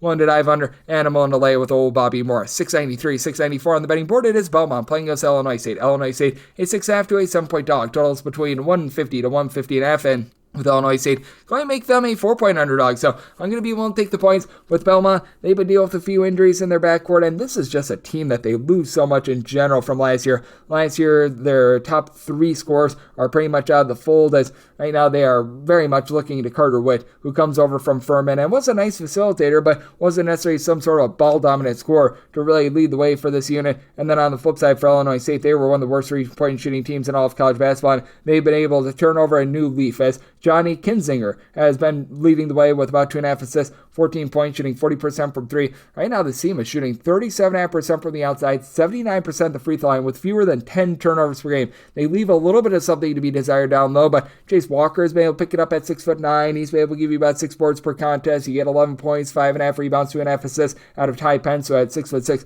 has been a little bit of a matrix in that he fills up every column of the stat sheet. And then for this Belmont team, it's become a whole is greater than some of its parts unit. You've been able to get some good facilitation out of Isaiah Walker, who at 6'5" has become a little bit of a, shall we say, larger point guard after he was more of an off-the-ball starter a season ago at points, 5 boards, shot it okay from 3-point range. Has never really been amazing with his 3-point shooting. And for Belmont, they are shooting as a collective about 37% from 3, with Carter Wood right now being able to pop it at about 44% from distance. But I just don't think that the 50% 3-point shooting out of Tyler Lundblade is necessarily going to be sustainable. And he's been good thus far. He's been able to log for the team 12 points per game. This after his 2 years at TCU. He just wasn't able to get out there on the floor. But I do think that what comes up must come down with him. For this Illinois State team, they are a little bit lackadaisical in being able to guard the 3-point line. But for Illinois State, I do think that they're going to be able to hold up down low, even though Jonathan Pierre, the D2 transfer from Nova Southeastern, has been able to give this Belmont team 7 rebounds per game. For Illinois State, it's been a little bit testy with regards to their defense in their games against Division I foes. They've given up 72 plus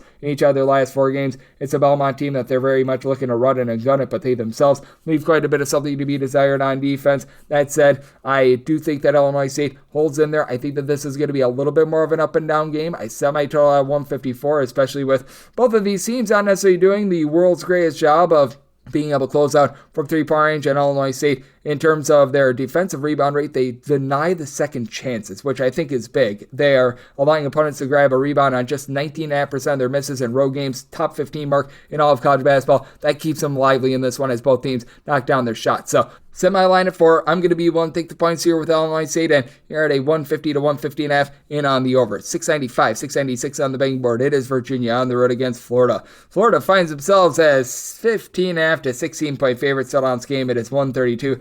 Did set my total at 134.5. I am in on the over for Florida. This is a team that has been not quite as up-tempo as they were last season. Like last year, they were just absolutely running it and gunning it. That said, this is a team that is not shy to run, and I do think that for Virginia, they're going to be able to hold in this game. Virginia has actually had a freshman really be able to step up to the plate for this team. In one, Mr. Jacob Kofi, 6.5 boards, 8.5 points at 6'10". He's able to give you a little bit of 3-point shooting, a block, a steal per contest, so he impacts the game in so many ways. Now, Florida, one of the best rebound rate teams in all of college basketball. They're still not an amazing 3-point shooting team. Like last year, they shot about 33% from 3. They're shooting 32.9% from distance once again this year. Elijah Martin along with Walter Clayton. These two guys have been able to combine for about 32.5 points per game. They're combining shoot about 37% from 3-point range. So do like what I'm seeing there. They should be able to win the battle down low with having 4 of their top 5 scorers giving at least 5.8 rebounds per game. And Will Richard, Elijah Martin, Alex Condon, Thomas Howe, all these guys doing a very rock solid job there. But this is also a Florida team that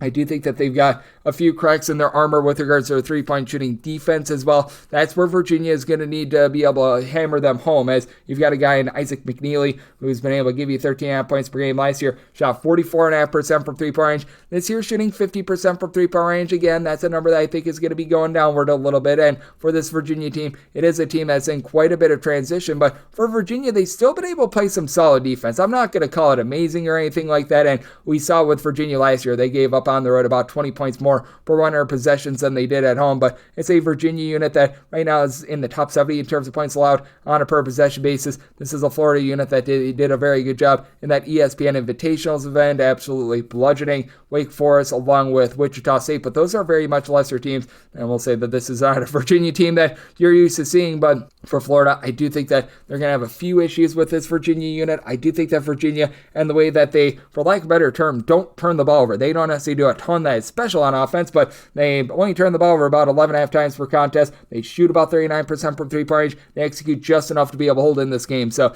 I do think that the 15.5 to 16 is a little bit too lofty. I'll probably write this one up. I'm going to be willing to take the points with Virginia. I do think that Virginia knocks down their threes, and they allow a lot of second and third chance opportunities for Florida for buckets as well. So I'm going to be in on this total over, and I'm willing to take the points with Virginia. 697, 698 on the betting board. It is Alabama on the road against North Carolina. North Carolina currently a favorite of 2 points. The last game is 176.5, open up at a 177, and I'm writing up the under. You've got a team in Alabama that's only shooting 32.8% from 3-point range, and you've got a case of good news and bad news for them. Good news is Chris Youngblood is going to be able to make his season debut for the team after he was averaging 15 plus points per game at South Florida, really good 3-point shooter. Bad news is their best 3-point shooter, and Latrell Wrightsell, is down and out for the season. So an Alabama team that really outside of Wrightsell, didn't have anyone shooting north of 35 or so percent from three-point range among their main scorers. Now being out, I do think that causes for a few hiccups. And with Chris Youngblood, I just don't know if he's going to be fully 100% in this game as well. Now, I did set my line at 1.5. I'm going to be willing to take the 2 with Alabama because I do think that Grant Nelson and Cliff Amarui keeps them lively down low. These two guys have been able to combine for about 15 rebounds per game. You've got a guy in Mark Sears who's been able to give you 16 points per contest, and he should shoot better than 29% from three-point range. That is going to be going northward for him. But for North Carolina, we've seen a lot of slow starts for this team as well. For North Carolina, that entire Maui Invitational, they were bad in the first half, and then they really picked it up in the second half. They did that against Kansas as well. We've been seeing it from them all season long, and you have to like the trio of R.J. Davis, Seth Trimble, Elliot Kadu. These are three guys combining for about 44 points per contest. Kadu has been able to give you 6 assists, 2 steals per contest. Davis, he's been able to chuck in there 4.5 assists per game, but Davis is also shooting 27.5% from three. Should go a little bit northward, but what are you going to be able to get out of this team down low? Jalen Withers along with Jalen Washington, the two Jalens, have been able to give you about a combined 11 rebounds per game. Van Allen Lubin has been okay for this team, but it feels like they're searching for answers. Cade Tyson has not necessarily found his rhythm with this team as well. I do think that you have to give a little bit of credence to the fact that North Carolina has such a good home court advantage, which is a big reason why I set them as the slimmest of slim favorites, but could only set my line at a 1.5. I'm going to be writing up the under. It's an Alabama team that I think is going to be in a bit of transition with the loss of Wrightsell, but that said, going to be willing to take 2+ here with Alabama. 699, 700 on the betting board. Memphis is playing against Louisiana Tech. LA Tech is a 10 to 11 point dog total on this game between 148 to 149, and set my line at 7.5. I'm going to be willing to take the points with Louisiana Tech. Louisiana Tech coming off of that rough loss against Southern, but I do think that they're going to be able to regroup as you've got the Bacho man and Daniel Bacho who's able to give you 8+ rebounds per game. And Louisiana Tech last year was number 1 in the country in terms of opponents' 2-point shooting percentage. I'm actually starting to buy in a little bit more on this Memphis team as well. This is more just respect for Louisiana Tech in general. I think that they're going to be able to bounce back after that was just their first loss of the season. They've been able to do a really nice job being able to put teams into a little bit of a tizzy with regards to their defense in regulation and regulation only. They have given up 70 points or fewer in 4 of their last 5 games. Then you've got a Memphis team that they still do get a little bit loose with the ball. With Memphis, they've been able to do a nice job locking down on defense as well, but still the 13 turnovers per game is a little bit unsightly, and they're currently shooting 46.9% from three-point range. To call what it is, it's just not a sustainable number in my opinion. I do think that it's going to be going downward. PJ Hegarty has been able to give you 22 points per game. He has been tremendous for this team, and Dane Danger doing a good job down low along with Hegarty. They're combining for about 12 rebounds per game. Musa Cisse gives you relatively nothing on offense, but gives you a block and a half per game. But again, you've got everyone that has made at least 1 3 for this Memphis team with north of 4.4 points per game, shooting above 43.5% from three-point range. That is just going to be drying up a little bit. This Louisiana Tech team also has a nice facilitator of their own in Sean Newman, 8.8 assists, 2.1 turnovers per contest with Louisiana Tech. They should have collected about 34.5% from 3, and I love what Amari Abraham brings to the table as well. 4.5 boards, 14.5 points. Caden Cooper throwing in there 12 points, 8 boards. I do think that Louisiana Tech does a solid job holding in this game, so I'm going to be willing to take those points with Louisiana Tech, set them as a 7.5 point underdog. Wouldn't mind putting this in the VEASAN write-up as well. I did set my total 147.5, as I do think that Memphis continues to do a relatively good job of scoring, but Memphis, their defense is much improved, and Louisiana Tech very rock solid with their low post defense as well. So on the under, and I'm going to be willing to take the points with Louisiana Tech. 701, 702 on the betting board. It is Idaho, and they're going to be on the road against UMKC. UMKC is a 3 to 3.5 point favorite. Your total on this game is anywhere between 135.5 to 136.5, and I say UMKC is an 8-point favorite. I'm going to be willing to lay the number with UMKC. I do think that they do a nice job in terms of just being able to D up against that Idaho team that I still have a few questions about. With Idaho, they're doing a much better job down low. You've been able to have Julius Mims be able to give you 6+ rebounds per game. They still need to get a little bit more out of the backcourt from Isaiah Brickner, who comes on over from Marist. He's been able to give you about 7 to 8 points per contest. Gives you some okay 3-point shooting, but I thought he was going to be a little bit more of a facilitator than what he has been thus far this season. And then on the UMKC side, you've got Jamar Brown, who's doing a bit of everything. 15+ points, 6+ boards, 3+ assists. You need him to sell hot dogs at the hot dog stand. He's going to be willing to do that for you as well. But additionally, you've got Anderson Koppak, who he was limited to just 10 games last season. He was becoming that little bit of a do-it-all dynamo for the team as well. He's come back. He's given you 13 points, 3 assists, assists, 4 boards. He's shooting 38.5% from 3 for a UMKC team that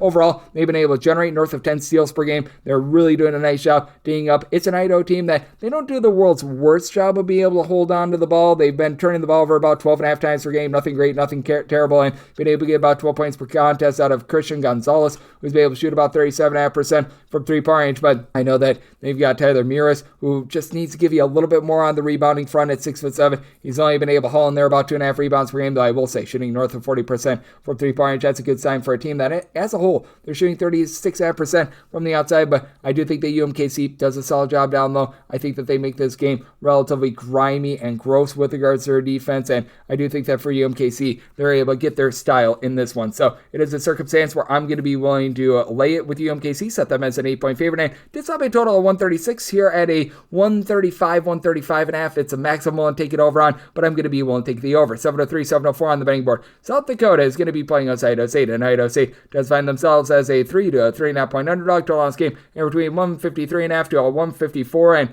with South Dakota, I did set them as a favorite of just 2.5 points. I'm going to be willing to take the 3+ here with Idaho State. With Idaho State, they're doing an incredible job of being able to slow down their games, by the way. So I'm going to be in on this total under. I set my total at 144.5. Idaho State, they're not necessarily like the world's greatest defense or anything like that, but they're doing a nice job holding up on that front. They're allowing opponents to shoot about 33.5% from 3-point range, which again, nothing amazing, but nothing terrible either. No, their offense has been pretty rough. They're outside the top 275 in terms of points scored on a per possession basis. They themselves not necessarily going into flamethrower mode from 3-point range. And this is a South Dakota unit that they do have some really nice 3-point shooting last year. They shot as a collective north of 36% from 3-point range, and that's taken a dive to about 29% this season. And I do think that it's going to rebound a little bit, but got an Idaho State team that is right now 306th in terms of total possessions per game. Now, South Dakota's the opposite. They're a top 10 team in terms of total possessions per game, but who's really elevating the South Dakota offense right now? You've got Chase Forte, who's giving you about 13 points per contest. You've been able to get about 11 points per contest out of Drake Bullock. He's been able to come in. He's given the team a little bit from the outside, a career 39% 3-point shooter, but again, this year shooting 27% from 3-point range. South Dakota doing a relatively solid job taking care of the ball. 11 turnovers per game considering their tempo. It's not too bad, but you have one guy that gives you 5+ rebounds per game. That'd be Cameron Fens, who at 7 feet tall, he gives you approximately 5 rebounds per game. And then on the flip side for Idaho State, Dylan Darling, who comes over from Washington State, 5.5 assists, 13 points per contest with Idaho State as well. You've been able to get some good rebounding with about 8.5 rebounds, 11 points per game out of Jake O'Neal. Like what he's been able to bring to the table. Idaho State, they leave something to be desired from the outside. They turn the ball over 12 times per contest. They shoot only about 30.5% from 3-point range, but I think that they hold in there. We've seen this Idaho State team be able to hang in there against the likes of an Arizona State before, and I think that they're going to be able to do the same thing here. They're probably going to be close, but no cigar in a lot of these games. Held in there against USC as well, albeit a USC team that's a little bit down, but that said, did set my line at 2.5, so here are the 3+. Won't take the points with Idaho State, and I think Idaho State is going to slow this game down rather than South Dakota being able to speed this one up. So rounding up the under for the VEASAN write-up, I set my total at 144, and I'm going to be willing to take the points with Idaho State. 705, 706 on the betting board. UIC, Illinois, Chicago, they play out to Northern Iowa. Northern Iowa just find themselves as a 1 to 1.5 point road favorite. Total on this game, 148 to 148.5, and Northern Iowa, I did set them as a underdog of 3 points. I'm willing to go with UIC outright on the money line. For Northern Iowa, it just feels like the team needs to get back to their roots. Their roots are being a slow, controlled team that back like 10 years ago when they were that grimy team, they were making the NCAA tournament on the regular. They were having a lot of success. Ever since they sped themselves up, it's been for the worse. You've got Tayton Anderson, who's been able to give you 12.5 points, 6 boards, 2 assists, good versatility, shooting 38.5% from 3-point range. I do like the 6'11" big man and Jacob Hudson being able to give you right around about 5 or so rebounds per game. Last year, he shot it relatively well from 3. This year, about 33% from distance with 11 points per game, but just don't have a lot of pizzazz out there in the backcourt. You've got a team that turns the ball over about 12 times per game. They don't necessarily force the issue in terms of generating turnovers, and Sasa Sani being able to log for this UIC team 9 rebounds per game is big, and I actually do like what this coaching staff over at UIC has been able to do. They bring in a lot of good 3-point shooting. They're shooting overall about 38% from 3-point range. Rob Hassan, who had some success over at UAB, has come in and he's looked to the Niagara transfer to be able to uplift this offense as Ahmad Henderson II, 4 assists, 12 points per contest, shooting it relatively well from 3-point range. And then Additionally, you've got Philip Zaboski, who's stuck with the program, 9 points per game as a 6'8" combo player that's able to light you up from three. Javon Jackson, 4 assists, 11 points, shoots in the mid-30s from three-point range. Lots of weapons in the backcourt. This team could do a little bit of a better job taking care of the ball with about 13.5 turnovers per game, but also Modestas Concreras being able to give you 6 rebounds per game. You should be able to do a nice job down low. I like UIC's overall three-point shooting in a game involving a Northern Iowa bunch that have scored 60 or fewer, now 3 out of their last 5 games, and you've got a UIC team I think is going to be able to attack them from the outside. So, circumstance where I do like UIC outright on the money line. Something's got to give on this total. I set my total at 143 as I do think that the outside shooting going to be quite good in this one. So, you're at a 148.5. I do think that we've gone just a little bit too far from Northern Iowa, really struggling from the outside. So, looking at the under, and I do like UIC outright on the money line. This will be another game that I write up. 707, 708 on the betting board. It is Marquette on the road against Iowa State. Iowa State is a 5 to 5.5 point favorite. Total was at a 152.5. Now we're finding it more between a 151 to a 149.5. I did write up the under. I'm willing to take it under at a 148 or less for Iowa State and Marquette. These are two teams that rank in the top 10 nationally in terms of points allowed on a per possession basis and turnovers forced on a per possession basis. They have been very strong with that regard, and I did set Iowa State as a favorite in this ordeal of 7.5 points, so I'm going to be willing to lay it just because with Iowa State, they've done a nice job of being able to improve their rebounding, and Oso Ogudero being out for Marquette, because as much as we want to talk about Tyler Kolek and how big of a loss that is, you still have Cam Jones that's able to fill his shoes, 19.5 points, 6.5 boards. You just don't have that guy for Marquette outside of Ogudero. David Joplin has been able to give you about 6 rebounds per game, but we've already seen Marquette get pounded on the glass by Central Michigan this season, so that's a little bit of an issue. You got Stevie Mitchell along Chase Ross in the backcourt, both giving you about 11.5 points per contest, and it's a Marquette team that has out of their top 4 scorers, 3 of them shooting at least 44% from 3, and yet as a collective, they shoot 34% from the outside. Now, credit to Marquette, they're only turned the ball over about 10 times per contest, so I would say the normal amount of turnovers that they're able to generate, I do think that that'll go southward just a little bit in this game, but still, you've got a backcourt that I really like in Tamon Lipsby along Keshawn Gilbert. These two guys, they combine for about 30 points per contest. They combine for north of 4.5 steals per game. We've seen Lipsby be a little bit up and down recently, so a little bit off-putting there, but bringing in Joshua Jefferson, who was over at St. Mary's, has been able to help this team out on the glass, as they were a pretty pedestrian team on the boards a season ago. Now you've got Deshaun Jackson, who's able to give you 5.5 boards, just under a block per contest as well, and Milan Mimosilovic, shooting 47% from 3 as a 6'8", little bit of a combo player. I do think is going to set Iowa State over the top in this one. I do think that Marquette having to play this true road game is going to be a little bit of a wake-up call for them. I do think that the defense for both of these teams remains rock solid. So, wrote up the under, and I'm going to be willing to lay up to 7 with Iowa State. 709, 710 on the betting board. Northern Colorado plays us to St. Thomas. The Tommies are a 4.5 point underdog. Total on this game between 154.5 to 155, and I set Northern Colorado as a 2.5 point favorite. Now, traveling to Greeley, Colorado,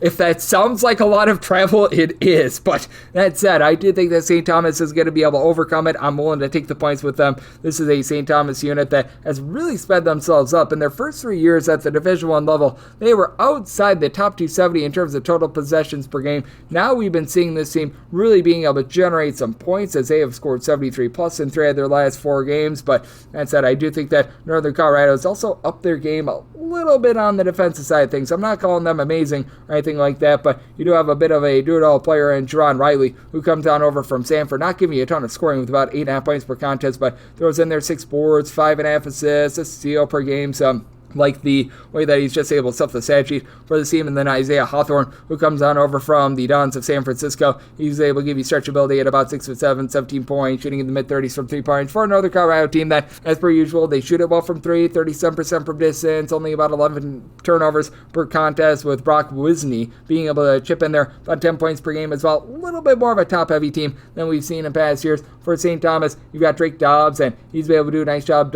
dishing it out with about 3.5 assists per game. Now, the one thing that's off-putting about St. Thomas is typically this is one of the best teams, and now turning it over about 13 turnovers per game. They need to clean that up. Dobbs is right now shooting north of 50% from 3-point. And as a matter of fact, of your top 5 scorers for St. Thomas, 3 of them are shooting above 51% from the outside. Carter Bejerke, he's another one of those guys, 6'9" combo player, shooting 51% from 3 with 9.5 points per game. What comes up must come down, and this is going to be coming down, in my opinion. But Matt Barnstable, he's done a nice job of stabilizing this team with about 12.5 points, steal per game. Kendall Blue is able to give you about 5 boards, 2.5 assists per game. But for St. Thomas, you really don't have a lot of size. That said, I do like the way that their backcourt is operating. You've got a St. Thomas team that has done a nice job of being able to bomb it from 3-point range, but they also do a relatively solid job of being able to guard around the perimeter as well, while leaving something to be desired down low. So I do think that this game going to be a little bit more slowed down, a little bit more to what we've seen with a traditional St. Thomas style. So somebody told 148.5 in on the under, and I'm going to take anything north of 3 here with St. Thomas. 7-11, 7-12 on the betting board. Northern Arizona, it's the road face-off against Oral Roberts. Oral Roberts is now a 3.5 to a 4-point favorite after opening up at 2.5 total on this game, and between 145.5 to a 146. And with Oral Roberts, I made them the underdog in this case of a 1.5 point underdog. So I'm going to be willing to take Northern Arizona outright on the money line. Perhaps Northern Arizona is just that team that I can't quit, but I like the fact that they've got Carson Tout back after he missed the entirety of last season. He's someone that at 6'7" is able to give you 3+ assists, 10 points, 7 boards. Just really does a nice job as a bit of a point forward. Flip side, you've got an Oral Roberts team that they do a nice job of being able to stroke it from 3-point range, but Isaac McBride, who was able to give the team 19 points per game last season, he just has not been able to get online, and Oral Roberts, albeit against better competition, they've really struggled. They're 2-6, while Northern Arizona is 6-2. Now, again, with Northern Arizona, they've squeaked out wins against the likes of Incarnate Word, Houston Baptist / Houston Christian, Pacific, teams like this, while Oral Roberts has been able to hold in there against the likes of Missouri State and company. But still, that speaks to me a little bit. McBride down to about 15 points per game is Trent McLaughlin, who's been able to give this Northern Arizona team 22.5 points per game. He's going to be the top scorer in this game. Oakland Ford is someone that's able to give you about 9 or 10 points per contest. When Northern Arizona made their run to the Big Sky tournament final 2 seasons ago, he was a big part of that. And for Oral Roberts, they've got a little bit more down low this year than a season ago. Sam Aljiki, the transfer from Cal, coming in. He had about 6'7", is able to give you 14 points, 6.5 boards, shooting 40% from 3. For an Oral Roberts team that is shooting 36% from the outside, but with Oral Roberts, typically, this offense is clean and free-flowing. The defense always leaves something to be desired, but the 14 turnovers per game, that's pretty costly for them. It's a Northern Arizona team that's doing a better job of being able to take care of the ball, albeit they're not necessarily the, I guess you'd call it, cleanest team in the world, but still, 10.5 turnovers per game. Do need to up that 30.5% three-point shooting, but Oral Roberts, traditionally one of the lesser teams in all of college basketball with regards to their three-point shooting defense, and then you're able to get about 3 assists, 4.5 rebounds, in the neighborhood about 11.5 to 12 points per game out of Jaden Jackson as well. That should be enough to be able to push this over the top. Additionally, you continue to have this Oral Roberts team year in and year out just give it up from 3-point range. Once again, at home, they're allowing opponents to shoot 36.8% from 3-point range. So I do like Northern Arizona to be able to get the job done outright on the money line. Set them as a 1.5 point favorite. And with regards to this total, I do think that Oral Roberts going to be able to shoot it well from 3-point range as well. So my total at a 151.5. So in on the over. 7-13, 7-14 on the betting board. Montana State is on the road against Nebraska Omaha. Omaha is a 5 to 5.5 point underdog. It's on this game between 141.5 to a 142, and I set Montana State as a 1.5 point favorite in this spot. So don't necessarily want the money line with Omaha, but I'm going to be willing to take the points. Now, Omaha coming off of getting completely flattened a few nights ago against Abilene Christian, but for this Montana State team, I was expecting a little bit more from them coming into the season because they made the NCAA tournament last year. They brought back a lot of their good 3-point shooters, but it hasn't necessarily gelled to begin the season. Brandon Walker has been able to do a nice job, give you about 13.5 points, 5 boards per contest. Jake Mullins has been able to give you a bit of facilitation with 3 assists per game, and Montana State still a team that does a pretty okay job of being able to generate turnovers. That said, this is also a Montana State team that has been having a tough time taking care of the ball themselves with well north of 12 turnovers per contest, and the 3-point shooting has just been a little bit hit or miss for them. They bring back someone like a Brandon Garaki, who last year was able to shoot a ball from 3, was a double-figure scorer, still shooting 43.5% from distance, but expected a little bit more than 8.5 points per game out of him. Bryce Zephyr has been able to give you 6.5 points, continues to shoot about 45.5% from the outside, but you've got some warts with regards to this team. And then on the flip side, you've got a bunch in Omaha that I think is going to be able to pick it up with their offense, with Lance Waddles becoming that main facilitator, giving you 3 assists per game after beginning his career over at North Dakota State. You've had J.J. White now go from being a main facilitator to being off the ball, and he's really been able to thrive in this role. He's giving you 9 points, 3 boards, shooting in the mid-30s from 3-point range. For a team that as a whole, they're shooting 36.7% from 3-point range. Do need to clean up the 13 turnovers per game, but I think that they can win the battle down low with Markel Sutton being able to log 7 boards, 16 points per game. You've been able to have a little bit more in terms of this backcourt as well, with being able to get double figures, along with 44% 3-point shooting out of Tony Osborne as well. Osborne, a little bit of a hit or miss guy, but they've been looking to him in recent games games that combined 47 points in the last 2 contests. I do think that he does just enough to be able to keep Omaha in this game. In the end, I do think that Montana State going to be able to take advantage of the fact that Omaha's had a little bit of a tough time taking care of the ball, but I do think that Omaha holds in there on their home court, so I set my line at 1.5. I'm going to be willing to take the points, and I do think that even though both of these teams play slowly, both of these teams can allow a lot of open looks from 3-point range, so did also set my total to where I'm going to be taking a look at the over as I set my total at a 145.5. 7:15, 7:16 on the betting board. It is Tulsa, and they play us Oklahoma State. Oklahoma State a 5.5 to a 6-point road favorite. Total on this game between 152.5 to a 153, and set Oklahoma State as a 6-point favorite. So 5.5 is a max I'm willing to lay, but I'm going to be willing to lay. This line opened up at 3, by the way, so lots coming in on Oklahoma State as of right now, and rightfully so in my opinion, as for Tulsa, just a less than savory effort down low from this team. Last year they had Carlos Williams, who was able to give the team in that pocket of about 5 or so rebounds per game. He was able to help a little bit there, and then no doubt when you lose a guy like PJ Haggerty, who's averaging 20 plus points per contest, that's a little bit of an issue. But on the flip side, Steve Lutz takes over for Oklahoma State. He was playing super duper up tempo when he was over at Texas A&M Corpus Christi. Lions here, his Western Kentucky bunch, number 3 in the country in terms of total possessions per game, and they're not playing at quite that pace, but once again, they are speeding things up, and they've been efficient while speeding things up. They're only turning the ball over about 10 times per game. Arterio Dean, who led the country in terms of steals last year, he hasn't given you a lot of scoring, but he just stuffs his at you. 3 assists, 2 steals, 4 boards, 7 points per contest. Marcellus Avery, along with Bryce Thompson, have been able to combine for 25.5 points per game. Both of these guys staying right around 6'7", 6'8". They're combining to shoot about 37.5% from 3-point range, and to be able to lock things down low. The former North Texas and Xavier big man, Abdul Usman, has done a good job be able to log about 5 rebounds per game, while Tulsa has Braden Carrington, who's right around 6'3", 6'4", has been able to give you about 5.5 rebounds per game. And then you do have Juwan Odom. He last season over at Georgia State was actually north of a 40% 3-point shooter, which that has gone downward a little bit, but he's still giving you about 10, 11 points per contest. He's throwing in there a few boards, a few assists, so good versatility there, but you can tell that this is just not the same Tulsa team from a season ago, and even last year Tulsa was a team that was well outside the top 200 in terms of points allowed on a per possession basis. That has very much manifested itself this season with Tulsa having a tough time being able to guard the 3-point line as of right now, while they themselves are shooting 28.9% from 3-point range, so they've got a lot of warts that they need to work on. I do think that Oklahoma State is going to be able to control things down low. Israel Barnes being able to log about 11.5 points per game for Tulsa is big, and for Tulsa they are turning the ball over just 11 times per contest, with Kesson Willis coming back giving you 13.5 points per game, and he's been able to shoot 39% from 3-point range, but guys outside of he and Barnes just have not been able to pop it from 3-point range. Having a lack of size down low, I think is going to be a kryptonite for Tulsa both in this game and moving forward. So one to lay up to 5.5 with Oklahoma State. Did set my total 156. Do think that you get very much an up and down game, so going to be in on the over as well. 7-17, 7-18 on the betting board. It is Minnesota, and they play us to Michigan State. Michigan State is a 4.5 to a 5-point road favorite. Total on this game between 130.5 to a 131, and when it comes to Minnesota, I did set them as an underdog of 5.5 points. So here at the 5, it's a max I'm willing to lay on Michigan State, but I'm going to be willing to lay it. And I recognize how difficult it is to go into the barn and win, but we've already seen a team like North Texas be able to do it. And this is a Minnesota team that's all sorts of banged up as of right now. They still have been dealing with that injury to Mike Mitchell. They have yet to get out there on the floor Tyler Cochran as well, who he comes on over from the MAC, and he was a very nice player for them last season. And when it comes to Minnesota, you just need to get a little bit more of your guard play, as you've got Braden Rigsby along Lucille Patterson combining for about 17 points per game. Patterson has been your main facilitator with 4 assists per game, but both of these guys shooting less than 25% from 3-point range. Minnesota's not even turning the ball over all flat, 10.5 turnovers per game, but outside the top 275 in terms of total possessions per game.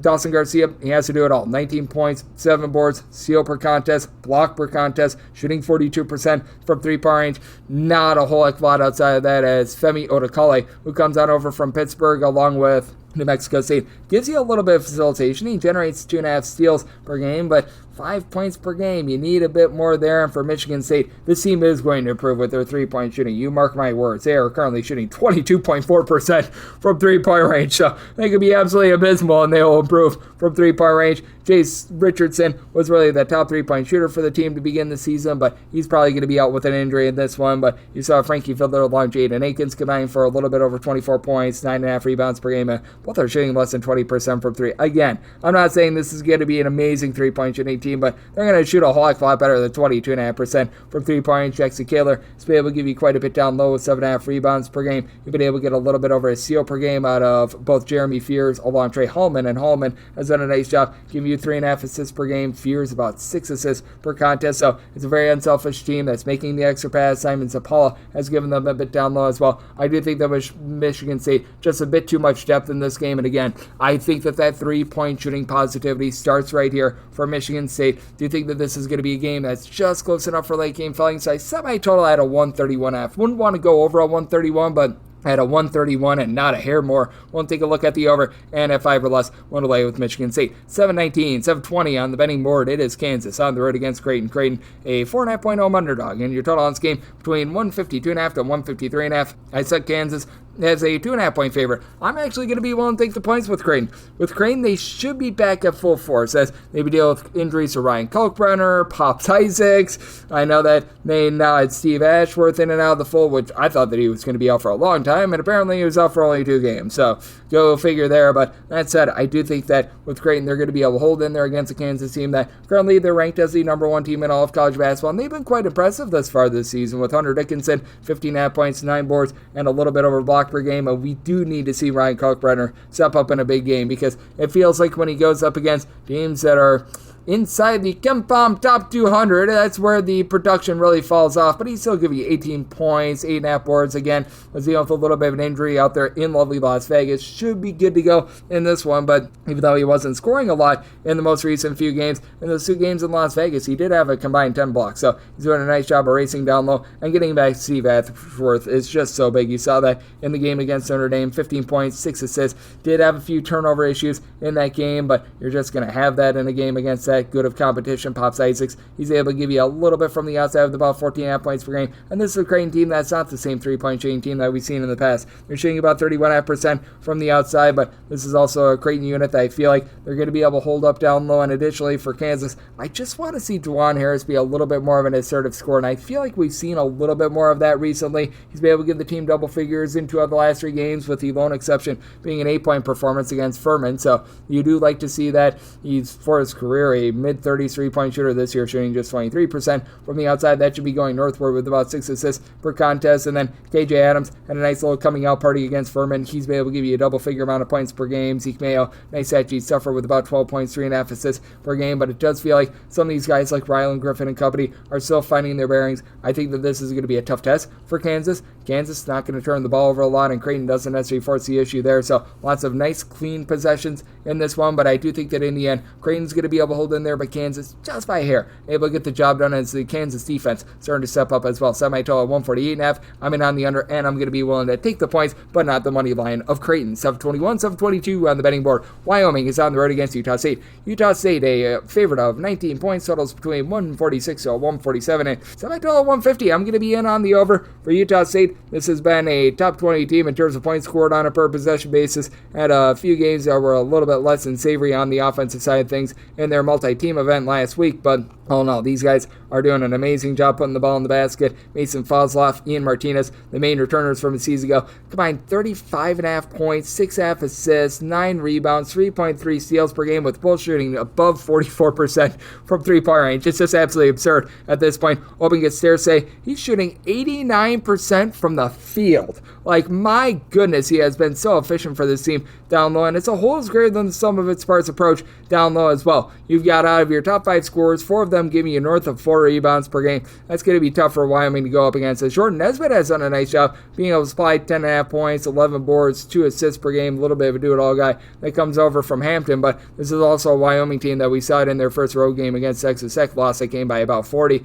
They're shooting its collective 29% per 3 with nearly 14 turnovers per game. Tuki Tanamo has been a nice dynamo scorer at 6'9" throughout his career. He's been a nice 3-point shooter last year at Denver, 15 points per game on 34.5% 3-point shooting, so the 21.5% 3-point shooting should be going a little bit northward here, both in this game and moving forward, but they do need to look for a few more options other than Obi Egbim, who's been able to log for the team north of 17 points per game, has been doing a nice job of being able to provide a bit of everything, but they just need a little bit more. The turnovers have been a little bit less than tremendous, but I do think that they're going to be able to hold in there. Sundance Wicks is a really good coach that has been able to preach some nice defense to this team. It's a Utah State team that has been highly efficient with their offense, but their numbers have been, shall we say, a little bit warped by the fact that they have been playing against a lot of lesser competition thus far. I do think that they're going to fall back to earth just a little bit, which will allow Wyoming to be able to hold in this game. So I did set my line more at a 16, so I'm going to be willing to take the points with Wyoming, and I did set my total at 150, as I do think that Utah State continue to get a play up and down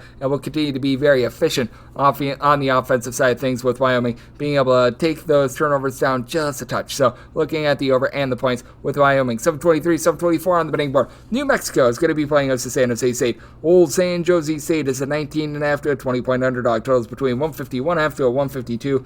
New Mexico should be a sizable favorite. Set my line at a 17.5. This was an opener, more around about 18.5, so just has shot up a little bit too far. I'm going to be willing to dive in on the points with New Mexico. You got a unit that is headlined by Donovan Dent, being able to do a nice job dishing out the ball, 8.5 assists, 18.5 points, shooting north of 40% from three-point range, but the turnovers for New Mexico is really the biggest issue that you've got with them, and maybe they will clean it up a little bit more, as that UCLA game really threw things a little bit out of whack, but still 13.5 turnovers per game. They're going to be able to dominate down low. New Mexico is, with Mustafa Amzil along Nelly Jr. Joseph combining for 15.5 rebounds per game. And under the radar, Drew Washington, he's been a nice sort of do-it-all sort of player, not necessarily going to dominate in one aspect of things, but he is the heart and soul of this defense, with about 3 steals, 12 points, shooting 38% from three-point range. But flip side, you got a San Jose State team that 2 years ago, they were one of the best rebound rate teams in all of college basketball. Robert Viola being a big part of it. He's been able to give the team a block, about 5.5 rebounds per game. And I do think that you're going to be able to get a little bit more moving forward out of Cedric Nananana. Always a nice name to be able to say. 7 points, 4 boards. He comes in from both Seton Hall and Boise State. San Jose State team that as a whole, they're shooting just 33% from 3, but it's going northward over the last few days, as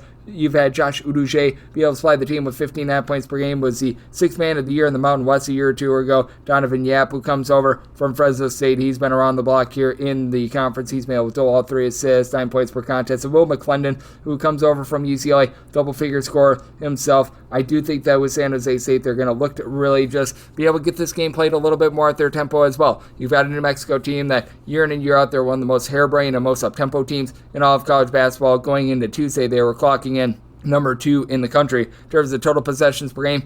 San Jose State looking to do the exact opposite. For old San Jose State, in terms of total possessions per game, 353rd. I do think that they're going to have a little bit of success in slowing down this game. I still think that it's going to be a relatively up-tempo game, and I still do think that you get a lot of offensive efficiency. So did set my total at 151.5, but do think that at 152 plus, we get just a little bit too far with regards to the total line. I do think that San Jose State is going to be able to do a better job than most of hanging in there down low. So I'm going to be willing to take the points with San Jose State, and you're at 152 plus. I'm in on the under. 725, 726 on the betting board. Weber State is playing us at North Dakota State. The Bison of North Dakota State, a 4 to 5 point underdog. Totals between 141 to a 142, and for North Dakota State, set them as a 3.5 point underdog. I'm going to be willing to take the points with Weber State. It is a program that's in quite a bit of transition after Dylan Mitchell last year. Do it all for this team, 20 points, 10 boards, so much more. And Blaze Strat has done a nice job being able to supply for this team, double figures. And for North Dakota State, right now they are one of the worst teams in all of college basketball, being able to guard the 3-point line. I think that they should be able to see a little bit more fortune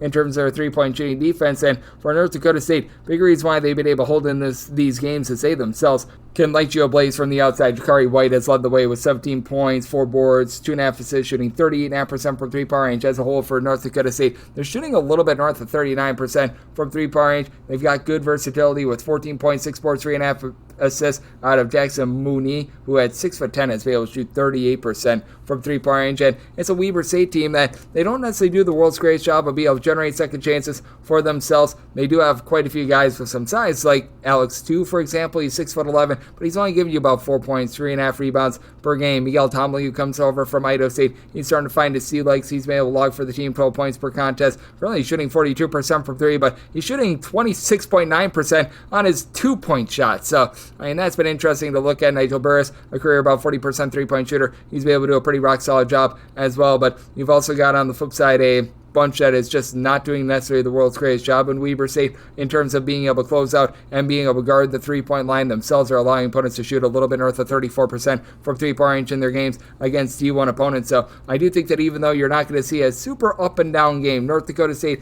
is a team that they don't really look to push the tempo. Weber State under Eric Duff, the Duff man, they have not really been looking to push tempo as well. Now you're going to see a pair of teams that are going to be able to get a lot of clean possessions for North Dakota State. I do think that they hold in this game with their just overall efficiency, so I did set my total at 145.5. When I had the over North Dakota State, by the way. One of the worst teams in all of college basketball being able to generate turnovers, but I think that they had enough threes to be able to hold in this game, so I'm going to be willing to take a look at the points. And here at a 142, set my total 145.5 in on the over. 727, 728 on the betting board. North Dakota is on the road against Eastern Washington. Eastern Washington is a 6.5 point favorite, and your total on this game between 147.5 to 148.5. Set my total 155.5. I'm in on the over for Eastern Washington under Dan Monson, as he was doing over at Long Beach State. He has his team playing quite a bit up-tempo. Eastern Washington seeing a bit of a dip in their three-point shooting from a season ago. They lose so much from that team from a season ago, but that said, for Eastern Washington, they've been a much better team from the outside at home rather than on the road, shooting only about 30.5% from three-point range on the road, 36.7% from three-point range at home. And you've got a North Dakota unit that they're leaving a lot to be desired, I'll be honest here, pretty much everywhere. They are currently shooting as a collective about 27.8% from three-point range. I think that that's going to be going northward just a little bit, but they did lose a lot of their key pieces from the season ago. Tyree Iheanacho is right now playing over at Washington. You've got Trayson Eaglestaff, who's been able to give you 18.5 points per game, but right now he's giving you 2 assists at 3.1 turnovers per game, and he's leading the way in terms of the team's facilitation. Amar Kulajovic, who last year he was able to give the team 8.5 boards, 8.5 points per game, has seen a bit of a jump in terms of scoring, but last year shot 45% from 3, and now he's shooting 9% from distance with the rebounding on a little bit of a decline. That's been an issue, and for Eastern Washington, that should allow someone like Sebastian Hartman to be able to match up on the glass, who's been able to give you about 5.5 rebounds per game. As Eastern Washington, they very much lack a lot of size, but same goes for this North Dakota team, as you've been able to have a guy that's been able to cook it. Andrew Cook, who's been able to give you 17 points per game for Eastern Washington, shooting in the mid-30s from three-point range. Eastern Washington needs Nick McLean to clean up the 4.3 turnovers per game. He's in the top 5 nationally in terms of most turnovers on a per-game basis. That's not a category where you want to be towards the top of all of college basketball in, but he's still been able to give you those 16 points per game. Mason Williams has been out of the lineup over the last few games for the team, and he was shooting before going down about 37.5% from three-point range, was giving the team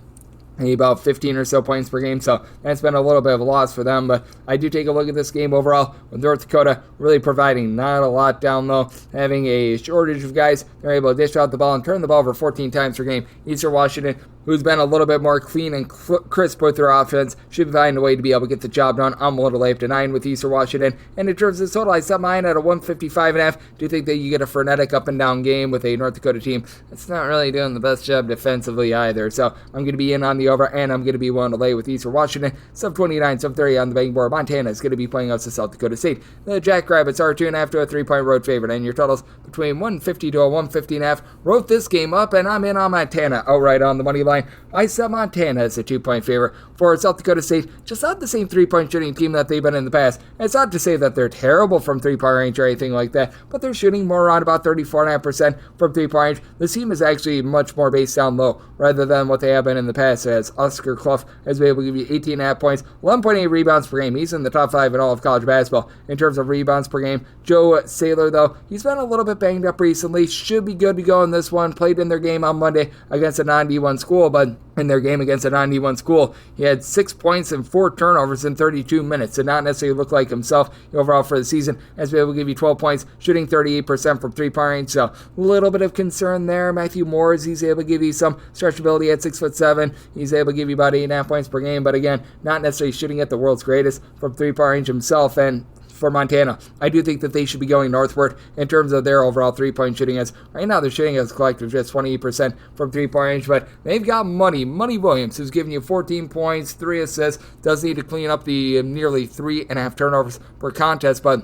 they also good to go up against a South Dakota State unit that they just have not been great with regards to the defensive front. Really, even when they make the NCAA tournament year in and year out, they still leave something to be desired there. For South Dakota State right now, they're allowing opponents to shoot about 32% from 3-point range on the road. Last year, that was closer to 35.5%. I do think that we're going to see a rebound from someone like a Brandon Whitney, who last year shot 40% from 3, has yet to hit a 3 thus far this season. We should be seeing that. And then Joe Pridgeon is a nice statue suffer that I think is going to be able to really elevate the game of Montana. 13.5 points, 8 boards, 2 assists, steal and a half per contest, shooting in the mid-30s from three-point range as a 6'5", do-it-all sort of player. And then Austin Patterson should be able to come along for the ride as well. Last year over at Sacramento St, he was shooting 40% from three, just 30% thus far this season. I do think that Montana sees some positivity with their three-point shooting, with South Dakota State not being the same team around the perimeter as they have been in the past. I do think that for this Montana team, they find a way to be able to get the job done, as they have been able to get to at least 80 points in now 3 out of their last 4 games. So it's a circumstance where I set Montana as a 2-point favorite. I do like them outright on the money line. Did set my total at 148 as well. Again, South Dakota State, not the same team from the outside, so in on the over 2, 731, 732. Another game that I'm writing up as DePaul. They're on the road. They're facing off against Texas Tech. Texas Tech, a 14 to 15 point favorite. Total's landing between 148.5 to 149, and right now, Texas Tech, number 1 team in all of college basketball in terms of points scored on a per possession basis. If you look at the competition that they've played, though, it's been a little bit less than savory. When you're beating up on the likes of Arkansas, Pine Bluff and company, it's hard to put a lot of credence in it. And for DePaul, it's not like they played the monsters of the Midway to get to 7-0, playing against the likes of Mercer, Duquesne, Eastern Illinois and company. But I do think that this is a little bit of a new look team under Chris Holtmann, who has brought in a lot of nice three-point shooting. For Texas Tech, they're right now shooting 42% from three-point range, but DePaul is shooting 41.2% themselves. David Skogman at 6'11" last year among qualifying D1 players was one of the tops in terms of his three-point shooting percentage at 47.1%, and he's doing it again, being able to shoot about 47.5% from three-point range as far as the season. He's supplying the team with 7 boards, 9 points per contest. Isaiah Rivera, a guy that I really liked over at UIC last year, 15 points per game, shooting 46.5% from three-point range. For DePaul, they do need to clean up the 13 turnovers per game, and that's one place where Texas Tech is going to be able to beat them. You've got Darian Williams, who's been a do-it-all player, 16.5 points, 6 boards, 4.5 assists. He last year shot 45+% from three-point range. He's experienced a bit of a drop-off there. And then you've got Elijah Huckins, who's been able to do a nice job being able to dish out right in that neighborhood, about 5.5 assists per game himself. But you've been seeing this team deal with a few injuries, like Christian Anderson has missed a few games early on the season. He's been able to give the team about 8 points per contest. JT Toppin is going to be able to dominate this game down low. 2 blocks, 11 boards, 18.5 points per game. It's a Texas Tech team that they're doing a nice job dishing out the ball, will only turn the ball over about 11.5 times per contest themselves. But I do think that with this Texas Tech team, being able to try to just find their footing with guys like Frederico, so nice they named him twice, and just all these moving pieces that DePaul is going to be able to hold in there with their very good three-point shooting, and Connor Enright stepping up as that main guy, giving out about 7 assists per game. I like the way that DePaul is flowing this offense. Texas Tech has not really been tested too much, and even when they did against St. Joe's, they lost that game. So I did set my total at a 148.5. Do think we see a little bit of regression with these two teams from 3, so at the 149, that's my buy point on the under, but did write up the points with DePaul as well. 733, 734 on the betting board. Sacramento State on the road against Denver. Denver is a 2 to 2.5 point favorite. Total on this game between 139.5 to a 140. And with Denver, I set them as a 4-point favorite. I'm going to be willing to lay the number. I know that there's not a lot of funness on this podcast for Denver, but that said, I'm going to be willing to take them because, for one, going up to elevation for a team like Sacramento State, that's going to be a little bit difficult. And Sacramento State has not necessarily been too good with their offense as far as Sacramento State, once again, playing a slow bleeder style outside the top 250 in terms of total possessions per game. And you've had two guys in Jacob Holt along with Julian Vaughns step up with a combined about 28 points per game, and these two guys are combined shooting north of 40% from 3 for a unit at Sacramento State that's actually shooting about 36.5% from 3-point range. EJ Neal has been able to give you 9 points and 4.5 rebounds per game, but they're still dealing with the injury to 6'5" Alex Kochevich, who he comes in, he's able to give the team about 8.5 points, 5 rebounds, so that's a little bit of an issue for them. But here's the backbreaker for Sacramento State. 15 turnovers per game. That is absolutely putrid. Now, Sacramento State actually doing a good job allowing opponents to shoot just 27.7% from 3-point range in their road games, but Denver, they're allowing teams to shoot 10% from 3-point range at home. Here's a shocker that is going to be going northward. They are not going to allow opponents to shoot 10% from 3-point range all season long at home, but there is an elevation factor. You've got Nicholas Chamboyo, who's been able to give you about 13 points, 4.5 rebounds per game. Pedro Lopez San Vicente has been able to do a nice job of being able to lend some versatility as well, giving you about 8 points, 5 boards, shooting north of 43% from 3-point range. For Denver, they need to clean up their 14 turnovers per game as well. It's a pair of teams that is in a lot of transition right now, but I think the most versatile player out there on the floor might be Mr. Craig, DeAndre Craig, who's been able to give you 3.8 rebounds, 3.8 assists, 11 points, nearly a steal and a half per contest. He's really been able to do a nice job of just giving Denver a little bit of everything, whatever the game needs. And Isaac Carr has been dealing with a little bit of an injury. That's been an issue for Denver, as he's a true 7-footer that's able to give you 5 rebounds per game. I fully expect him to be out in this one as well. But for Sacramento State, I do think that those 15 turnovers per game going to be very costly. It's a Sacramento State unit that just really has not been able to get a lot going on offense. Meanwhile, you've got a Denver unit coming off of a rough double overtime loss against Portland, but they've been playing a little bit better than maybe the numbers would indicate. Had a really rough go of it against Utah Tech last week, but I think that they're going to be able to bounce back from that and be able to get the job done at home. So I'm going to be willing to lay up to 3.5 with Denver. And with regards to the total, so 9 out of 142. You got a pair of teams that have really been struggling with the turnovers, but both of these teams should be seeing their good 3-point shooting defensive luck, I guess you could call it, go way northward, and do think that this could be close enough for Lake Felling. So looking at the over, and I'm going to be willing to lay the small number here with Denver, 735, 736 on the betting board. New Mexico State is going to be playing Abilene Christian. Abilene Christian, a 1.5 to a 2-point underdog, and your total on this game between 137.5 to a 138, and with Abilene Christian, it's not the best, a 2.5-point underdog. So I'm going to be willing to lay this very small number here with New Mexico State. New Mexico State seems to be clicking as a little bit more of a cohesive unit after last season. They were completely brand spanking new. They had to bring in a new coaching staff. They had to relieve everyone of the team that was part of the hazing situation. So that was a little bit less than tremendous. And Robert Carpenter has been with Coach Jason Newton over the last 2 seasons and has really been able to elevate this team. 12.5 points, right now shooting about 33% from 3-point range, and it's a New Mexico State team that they're looking to dive in a little bit more defensively. They have not been able to generate a lot of turnovers, so these two teams are complete opposites. You've got a New Mexico State team that they are turning the ball over about 13.5 times per game against an Abilene Christian team that's their hallmark year in and year out. They're a top 25 team in the country in terms of turnovers forced on a per possession basis, but where this New Mexico State team is excelling on the offensive glass, they are giving themselves second chances, third chances. They are currently generating north of 16 offensive rebounds per game, and this is an Abilene Christian team that they just don't provide you with that. Right now with Abilene Christian, they're well outside the top 225 in terms of their overall rebound rate. As a matter of fact, they're rebounding about 23.2% of their missed shots in games away from home, while New Mexico State, in terms of their offensive rebound percentage, they're currently clocking in 31st in all of college basketball at home, being able to rebound 45.5% of their missed shots, and a big reason why Peter Filipovsky, who's been able to give you 7 boards per contest. You've got Christian Cook, who's been able to give this team right around about 12.5 points per game, has dealt with a little bit of ailment throughout the season, but has been able to return, and he should be all good to go in this one. But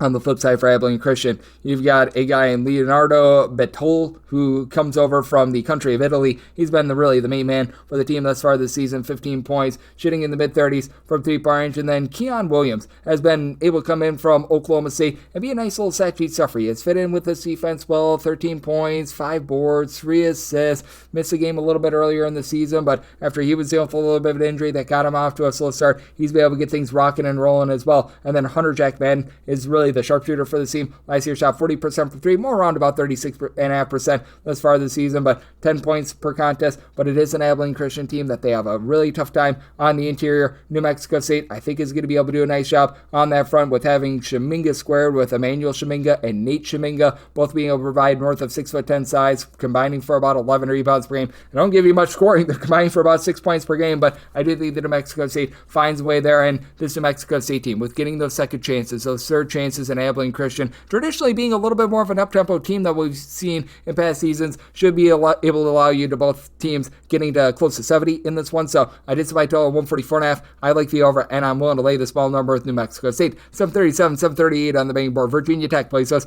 to Vanderbilt. Vanderbilt is a 5.5 to a 6-point road favorite. Your total on this game between 148 to 148.5. So Vanderbilt has a 6.5-point favorite. Really not willing to go past the 6, but I'm going to be willing to lay the 6 for Vanderbilt. I do think that they're going to start to turn the ball over a little bit more than what we've seen thus far, but they've been a very polished unit considering how many transfers they've had in the fold, and this is a Vanderbilt squad that has been able to find a nice facilitator in A.J. Hogarth, who you don't find that very often when you're a first-year head coach like you've got with Mark Byington, a guy that was a starter over at Michigan State, has been able to give the team 4.5 assists per game, not an assertive scorer or anything like that, but still giving you about 11.5 points per game. It's a Vanderbilt team that should be able to see an upgrade with their 30.1% three-point shooting. You've got someone like a Jason Edwards, top scorer over at North Texas last season, who's been able to supply 18 points per contest, and then Devin McLaughlin, his overall versatility, 2 blocks, 8.5 rebounds, 11.5 points, but still shooting 36.5% from 3-point range. Massive for a Vanderbilt team that has a lot of depth, and for Virginia Tech, They were completely banking on Heisier Miller being able to elevate this offense, and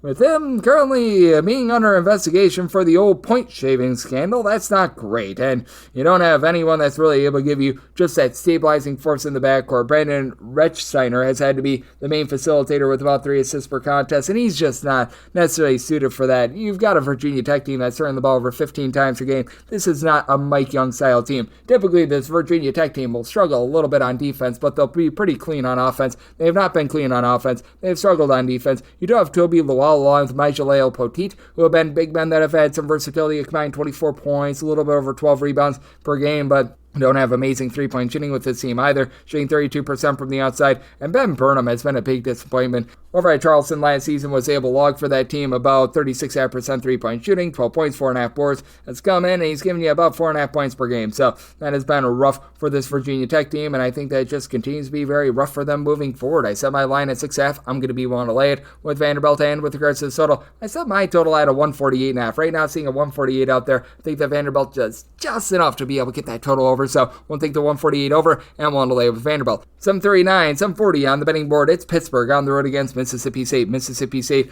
now a 6-point favorite, and your total is anywhere between 149.5 to a 150. I felt like the 3 to 3.5 opener was actually the correct number. Now that we've moved to 6, I'm going to be willing to take the points. I don't know if this is reactionary to the fact that we've got Pittsburgh injuries that have been very much known already for a little bit of time or what, but I've seen quite a bit of movement with this game. And for Pittsburgh, even though they do have a few guys that are going to be down and out for the count, you still have a pair of guys that I really like in this backcourt. Ishmael Leggett along Jalen Lowe. They're able to get Lowe, and they're able to combine for about 35 points, 12.5 boards with Lowe. He's been able to give you 5.5 assists per game. Both of these guys are near 2 steals per contest. It's a Pittsburgh team that's only shooting about 34% from three-point range, but taking nice care of the ball. They've only been turning the ball over about 9.5 times per game. They're going to be without Damian Dunn in this one. That's been very much known, and that does hurt them a little bit, but Guillermo Diaz-Graham, he had 7 feet tall, is able to give you 8 points, 7 boards. He's able to give you a little bit of three-point shooting. Down low, you've got guys who are able to bang with this Mississippi State team that's also large. As Zach Austin has been able to give you 2 blocks per game. Now for Mississippi State, this is a very enforcing sort of team down low. Keyshawn Murphy has been able to give you 9 rebounds per game. You've been able to get about 8 points, 6 boards, trio of assists per game out of Cameron Matthews, who has really good versatility at 6'7", and for this Mississippi State team, they're a much improved offense from a season ago. They're only turning the ball about 8.5 times per game. Their three-point shooting is better than what it has been, because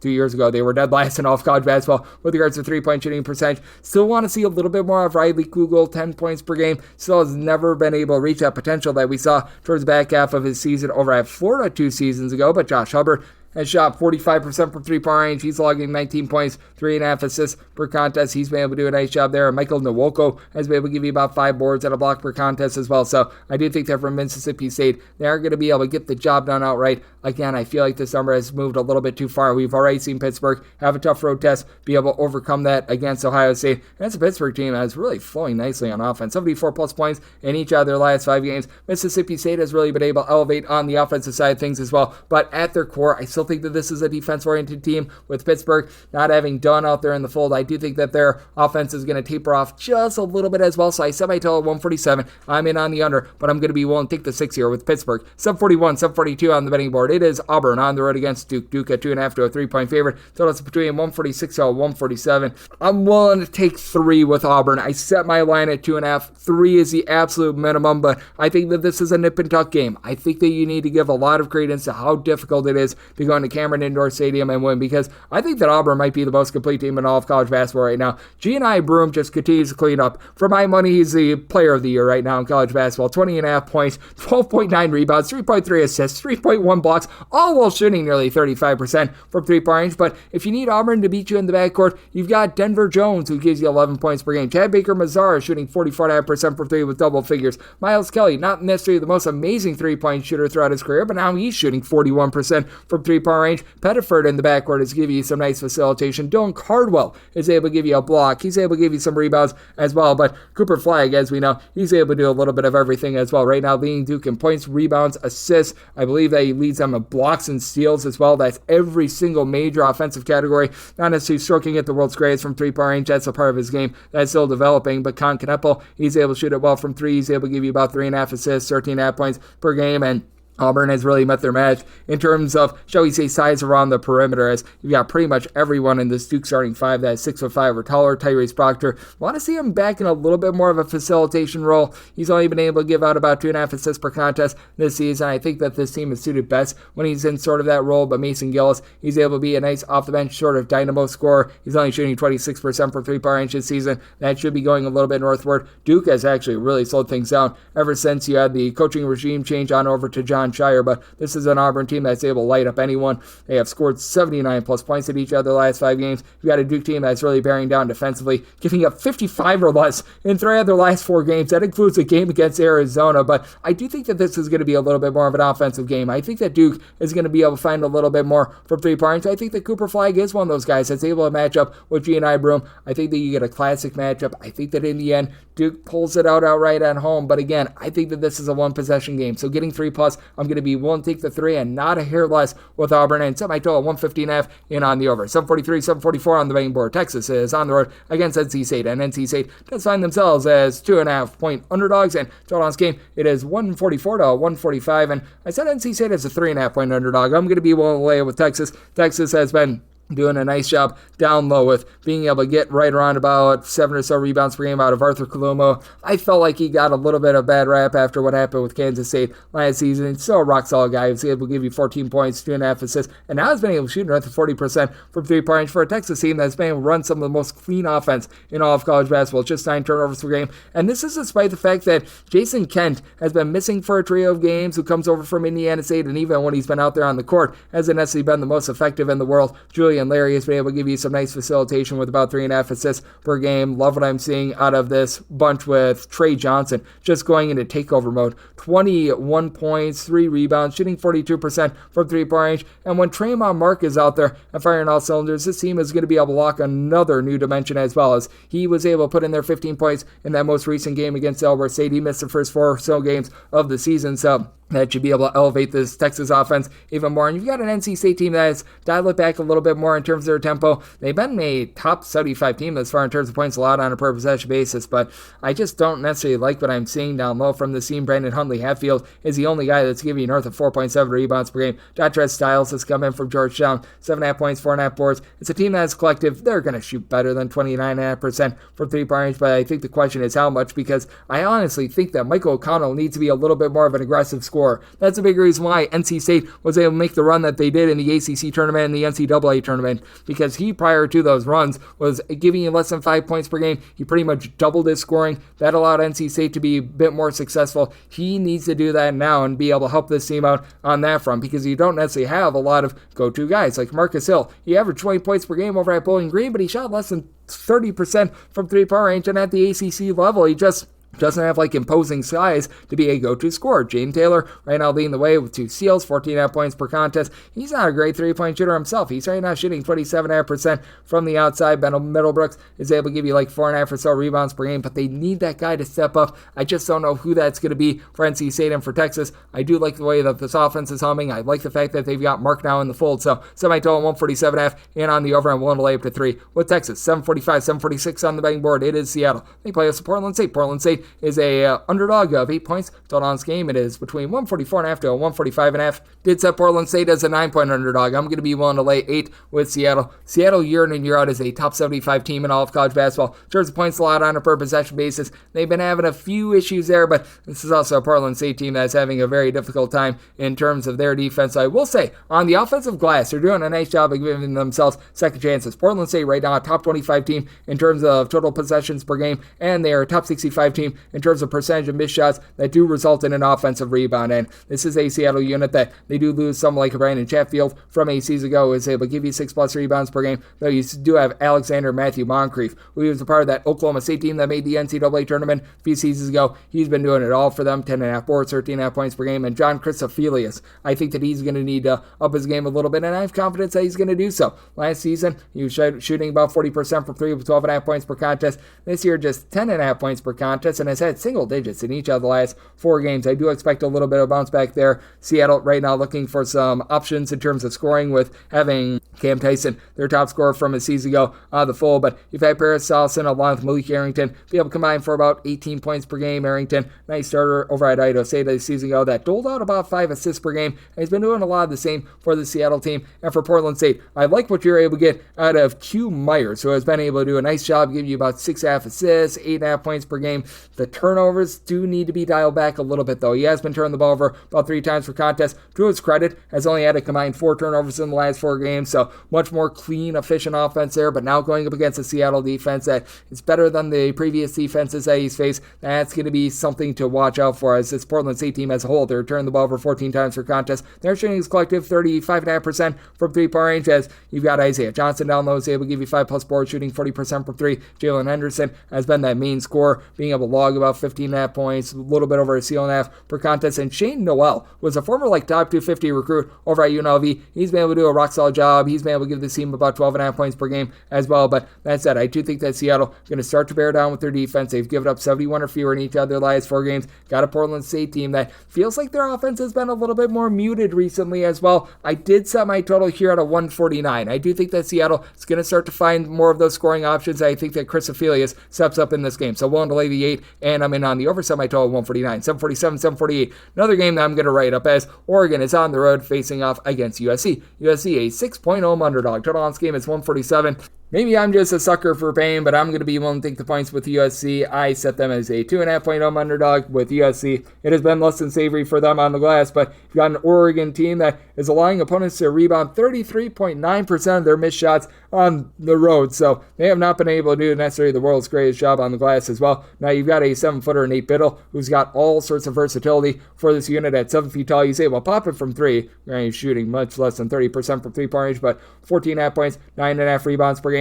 And for USC, St. Thomas has been a do-it-all guy. 5 assists, 5.5 rebounds, 8.5 points per game. They just need Josh Cohen to be a little bit more aggressive down low, and that's where USC has really been lacking, because down low with St. Thomas, he's the only guy on the roster that's giving you north of 4.5 rebounds per game, and Cohen has been a nice scorer. He's been able to give you about 12.5 points per game, but at 6'10", he's pulling in less than 3 rebounds per game, and we've seen him, whether that be at St. Francis, whether that be at UMass, be a really good rebounder. So that's been a bit of an issue for a USC team that they're not like turning the ball over a ton. They're turning the ball over about 10.5 times per game, but you've got a lot of guys that in the past have been great 3-point shooters not being so great, like Chibuzo Agbo. Last 2 seasons over at Boise State, north of 40% 3-point shooter. Right now shooting 35.5% from 3 with about 11 points per contest. I like what I've been seeing out of the freshman and Wesley Yates, who's been able to give you about 8 points per contest. But again, you're going to need him to be able to upgrade a little bit as well. And I say freshman because he just did not get out there on the court last season. I believe that was over at Washington. But that said, I do think that you're going to need to get just a little bit more outside scoring. Maybe that means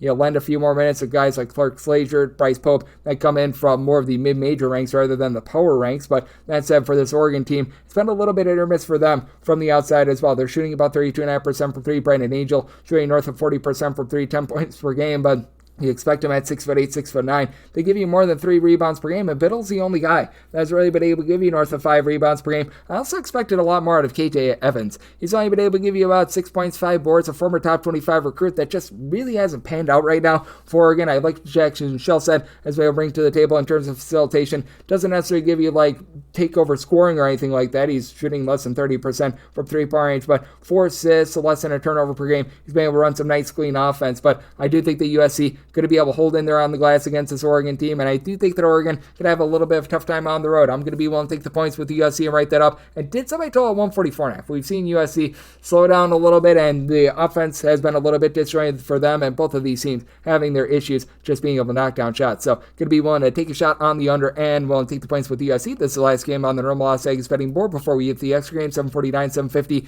San Diego State is on the road facing off against Fresno State. Fresno State, a underdog of 14 to 14.5 points. 141 to 141.5 is your total. And for San Diego State, go ahead and set them as a 10.5 point favorite. I'm going to be willing to take the points. Fresno State right now a top 10 team in the country in terms of total possessions per game. Now that number is a little bit warped because I believe that they had a double overtime game against Cal Baptist that caused for a lot more possessions, but under Vance Wahlberg. This is a Fresno State team that's looking to run a little bit more. Amar Ulyagard, he was a top 10 junior college transfer according to JUCORecruiting.com. He's been able to give the team about 17.5 points per game. The three-point shooting is really leaving something to be desired for this Fresno State team. As Fresno State as a whole, they're shooting from three-point range only about 25.5% from three. And San Diego State, year in and year out, they're always a really good, tough, tenacious defense. It's a San Diego State team that has been able to do a pretty solid job as well of being able to find a way to be able to just get scoring in general, but they aren't giving themselves as many second chances as they have in the past. Just 328th in the country in terms of their offensive rebound rate, as Nick Boyd is right now leading the way with 4.8 rebounds per game. And Fresno State, not necessarily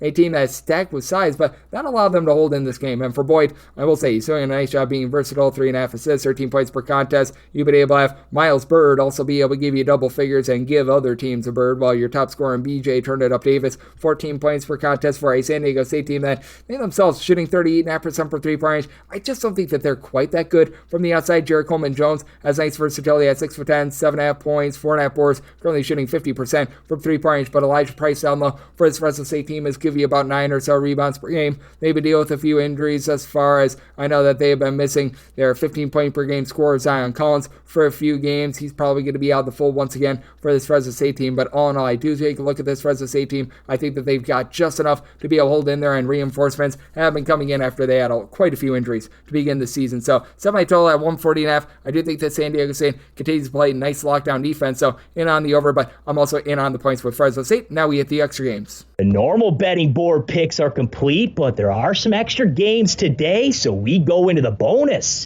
306-533, 306-534. West Georgia is on the road against Mercer. Mercer is a 11.5 to a 12-point favorite, and your total on this game between 145.5 to a 146.5, and for Mercer made them a 13.5 point favorite. I'm going to be willing to lay the number for West Georgia. It's been a rough transition for them up to the D1 level, as they just don't necessarily have the size to be able to match up with so many of these teams, as they've been looking for options as well, with Zawadi Jackson transferring on over to New Mexico State. He was their top scorer with nearly 20 points per contest 8 seasons ago, so they've been looking to the versatility of 17 points, 8 rebounds of Shelton Williams-Dryden, who at 6'6", has been able to do a great job there, but he doesn't give them any three-point shooting. And for West Georgia, when they were really excelling at the D2 ranks, they were a nice three-point shooting team that's now shooting 27.5% from three-point range this season. You've been able to have 8 points per game out of Malcolm Noel, who's been able to shoot about 42.5% from three-point range, but that's been about it. Meanwhile, for this Mercer unit, it's been a little bit rough for them, but Ryan Ritter is a good coach that excelled at Bethune-Cookman. He excelled at UT Martin. I think that he's going to do the same here, and you bring in a guy in Ahmad Robinson, who last season over at New Hampshire was a nice go-to guy that was able to fill up the stat sheet, doing so once again this year. 5.5 assists, 15 points, 2.5 steals per contest. You bring back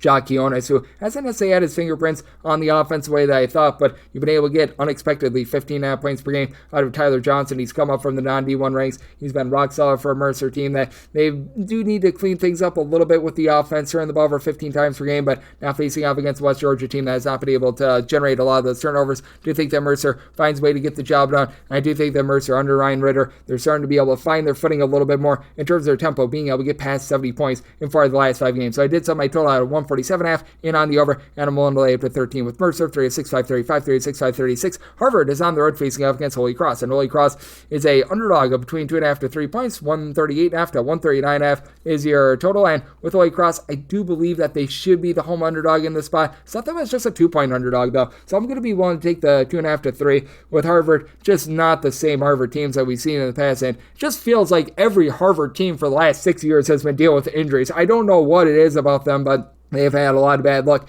with that regard, and a Holy Cross team that was just wholly awful last season. They were well inside the top 350 in terms of points allowed on a per possession basis. They've been able to do a much better job with that regard, as they've got a lot of switchable guys. Like, you've got Max Green, who's been able to give you 13 points, 4.5 boards, 6'6", a little bit of a do-it-all guy that's shooting north of 40% from three-point range. You've got Jaden Ferroa, who's been able to give you about 7 boards, not giving you a lot in terms of scoring, but at 6'8", he's able to be a rock-solid stabilizing force down low. And for for this Harvard team. They've been relying upon Robert Hinton for pretty much all their scoring. As a true freshman, he stepped in. He's given the team 16 points per contest, shooting in the mid-30s from three-point range, which has been nice. And Evan Nelson, who missed the entirety of the 2023-24 season, he stepped in, been a nice outside scorer, shooting 38% from three-point range, giving you about 8 points, 2.5 assists per game. But this team has been once again dealing with a lot of injuries, has caused Chandler Piggy, who gives you about 7.5 boards, a little bit over 10 points per game, to really be one of the main facilitators, as Austin Hunt looked like he was going to be taking over that mantle. First 2 games, had a combined 9 assists, 12 points, and then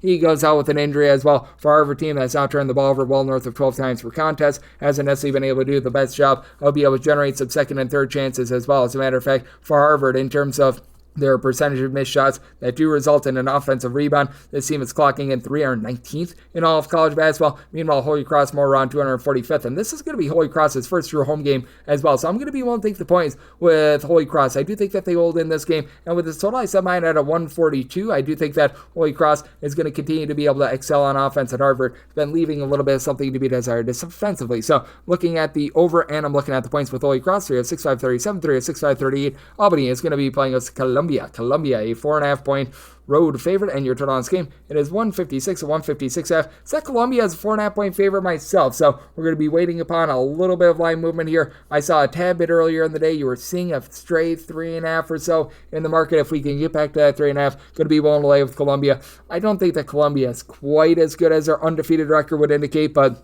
this team has been pretty stinking impressive, as you've got for this Columbia unit a guy that is able to take over a game, and Geronimo Rubio de la Rosa. He's been able to give you 22.8 points per contest, top 10 mark in all of college basketball, 3 assists on north of 50% three-point shooting. That'll probably slide down just a little bit, but it has been an Albany team that hasn't necessarily been playing the world's greatest defense. They've given up a combined 181 points in their last 2 games, so that's been a little bit less than tremendous. Byron Joshua, he comes on over from Alcorn St. He's done a nice job giving the team double figures, but you tell that they're missing Sebastian Thomas, who decided that he was going to be transferring back to Rhode Island in the offseason quite greatly. As for Albany, they're a team that as well, they just haven't been able to do the best job of being able to give themselves second chances as well, about 259th in all of college basketball in terms of percentage of their missed shots that they're able to pull in as an offensive rebound for Albany too. It has been a team that's just really struggled in their road games as well. When Albany has been at home, they've been able to do a pretty rock solid job with regards to their defense, but in terms of points allowed on a per possession basis, team that currently clocks in 222nd for Columbia as well. You've got a nice versatility with a guy in Blair Thomas who's saying 6'8". He's been able to shoot in the mid-30s from three-point range, 8.5 points, 6.5 rebounds per game, while Justin Neely at like 6'6" gives Albany 5.5 rebounds per game. He's led the way down low. The team has dealt with a few injuries as well. Amari Marshall missed a pair of games along with Aaron Reddish.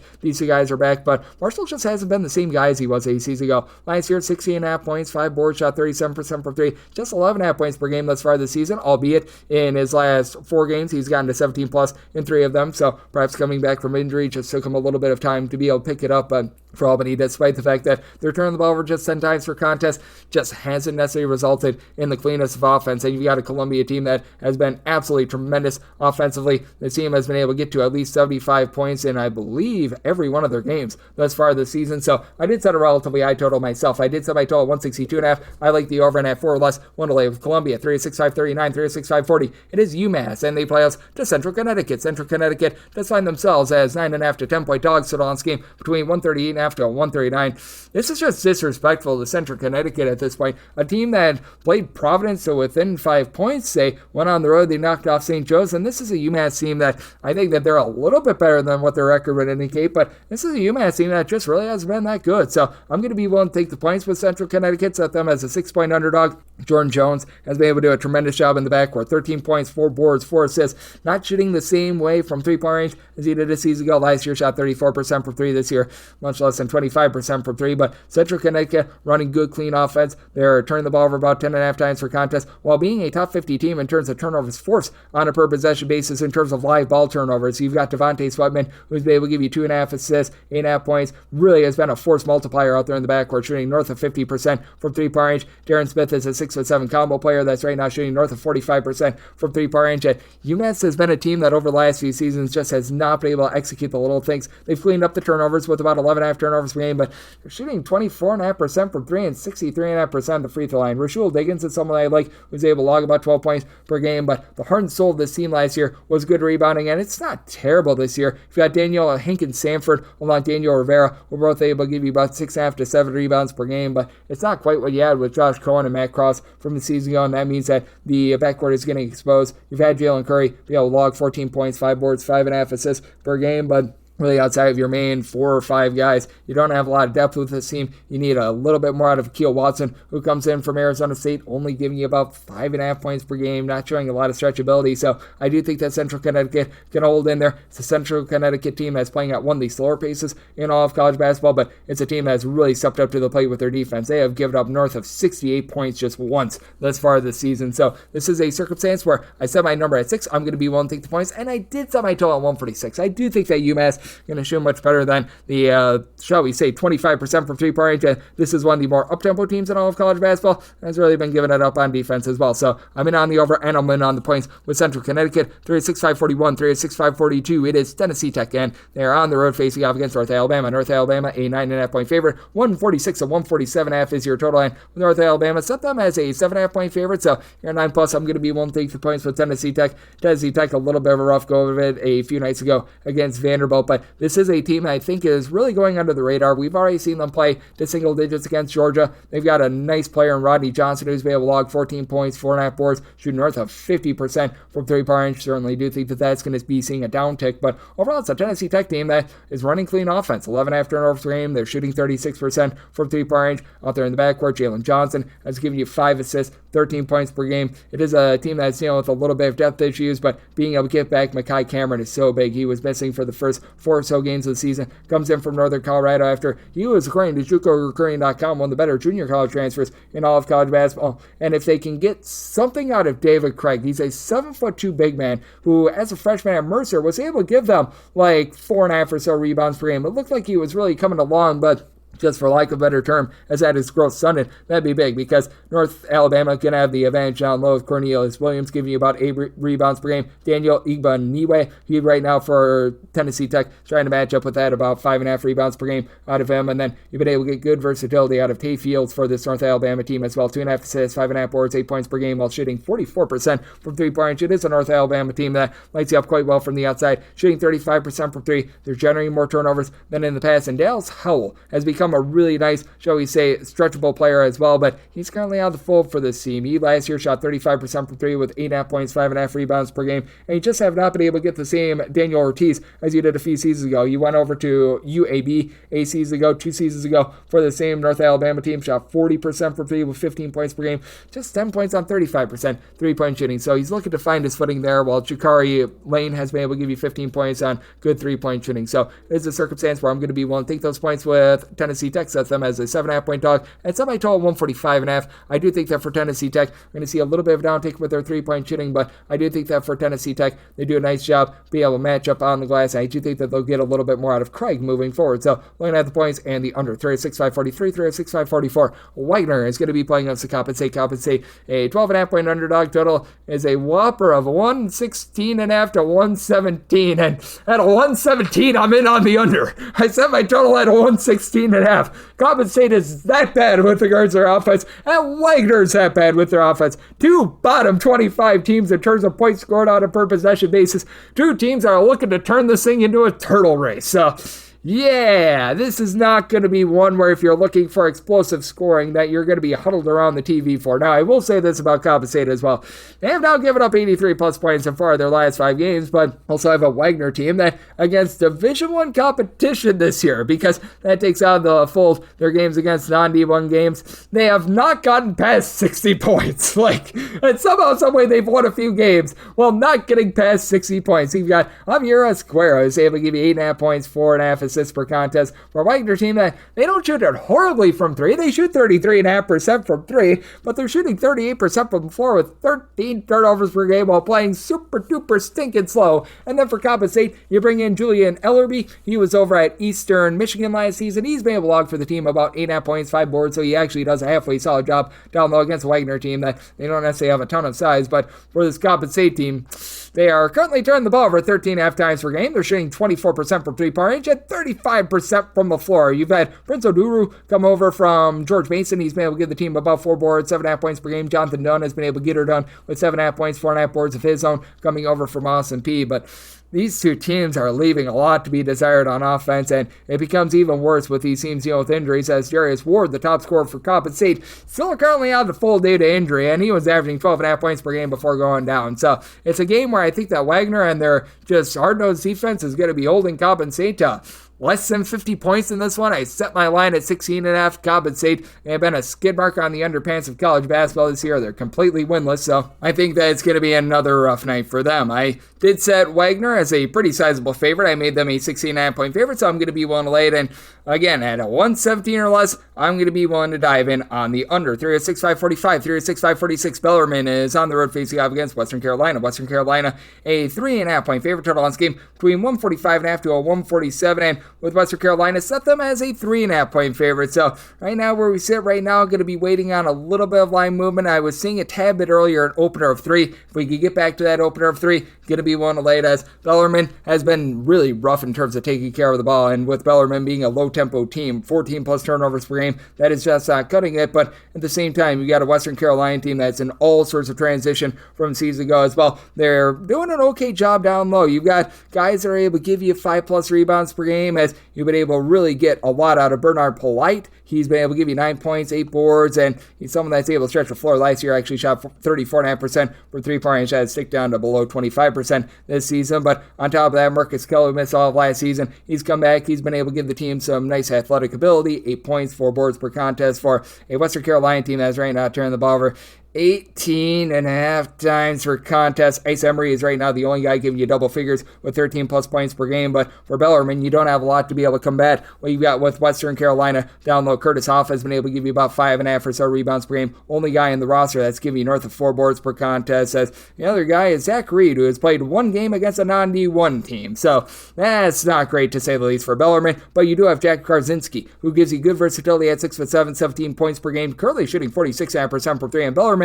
one thing that they do really well, they shoot nearly 84% of the free throw line. That's towards the top of all of college basketball. You've had Ben Johnson be able to give you about 13 points per contest, as well as shooting in that neighborhood about 37.5% from three-point. So Bellarmine, the far superior team in the backcourt. Western Carolina, the far superior team down low. Do think that in the end, Western Carolina going to be able to get the job done, because their turnover wolves won't pop up quite as much against the Bellarmine team that, let's call it what it is, they don't necessarily generate a lot of turnovers. So set my line at 3.5 at a 3 or less. Going to be willing to lay with Western Carolina, and I did set my total 139.5. I think that the sloppiness of both of these teams, coupled with Bellarmine, again, just traditionally throughout college basketball being one of the slowest teams in all of college basketball, as Bellarmine in their first 3 years at the D1 ranks outside the top 250. In terms of total possessions per game, they're around 235th this season, going to prevent you from getting it over. So, like the under, and willing to lay up to 3 with Western Carolina. 3 is 6.547, 3 is 6.548. Wofford is going to be playing with Gardner-Webb, and Gardner-Webb does find themselves as a underdog of 4.5 points. Total on this game between 142.5 to a 143, and I did set Gardner-Webb as a 2.5 point underdog at 3 plus. Want to take those points for Wofford. It's just been a departure with regards to the defense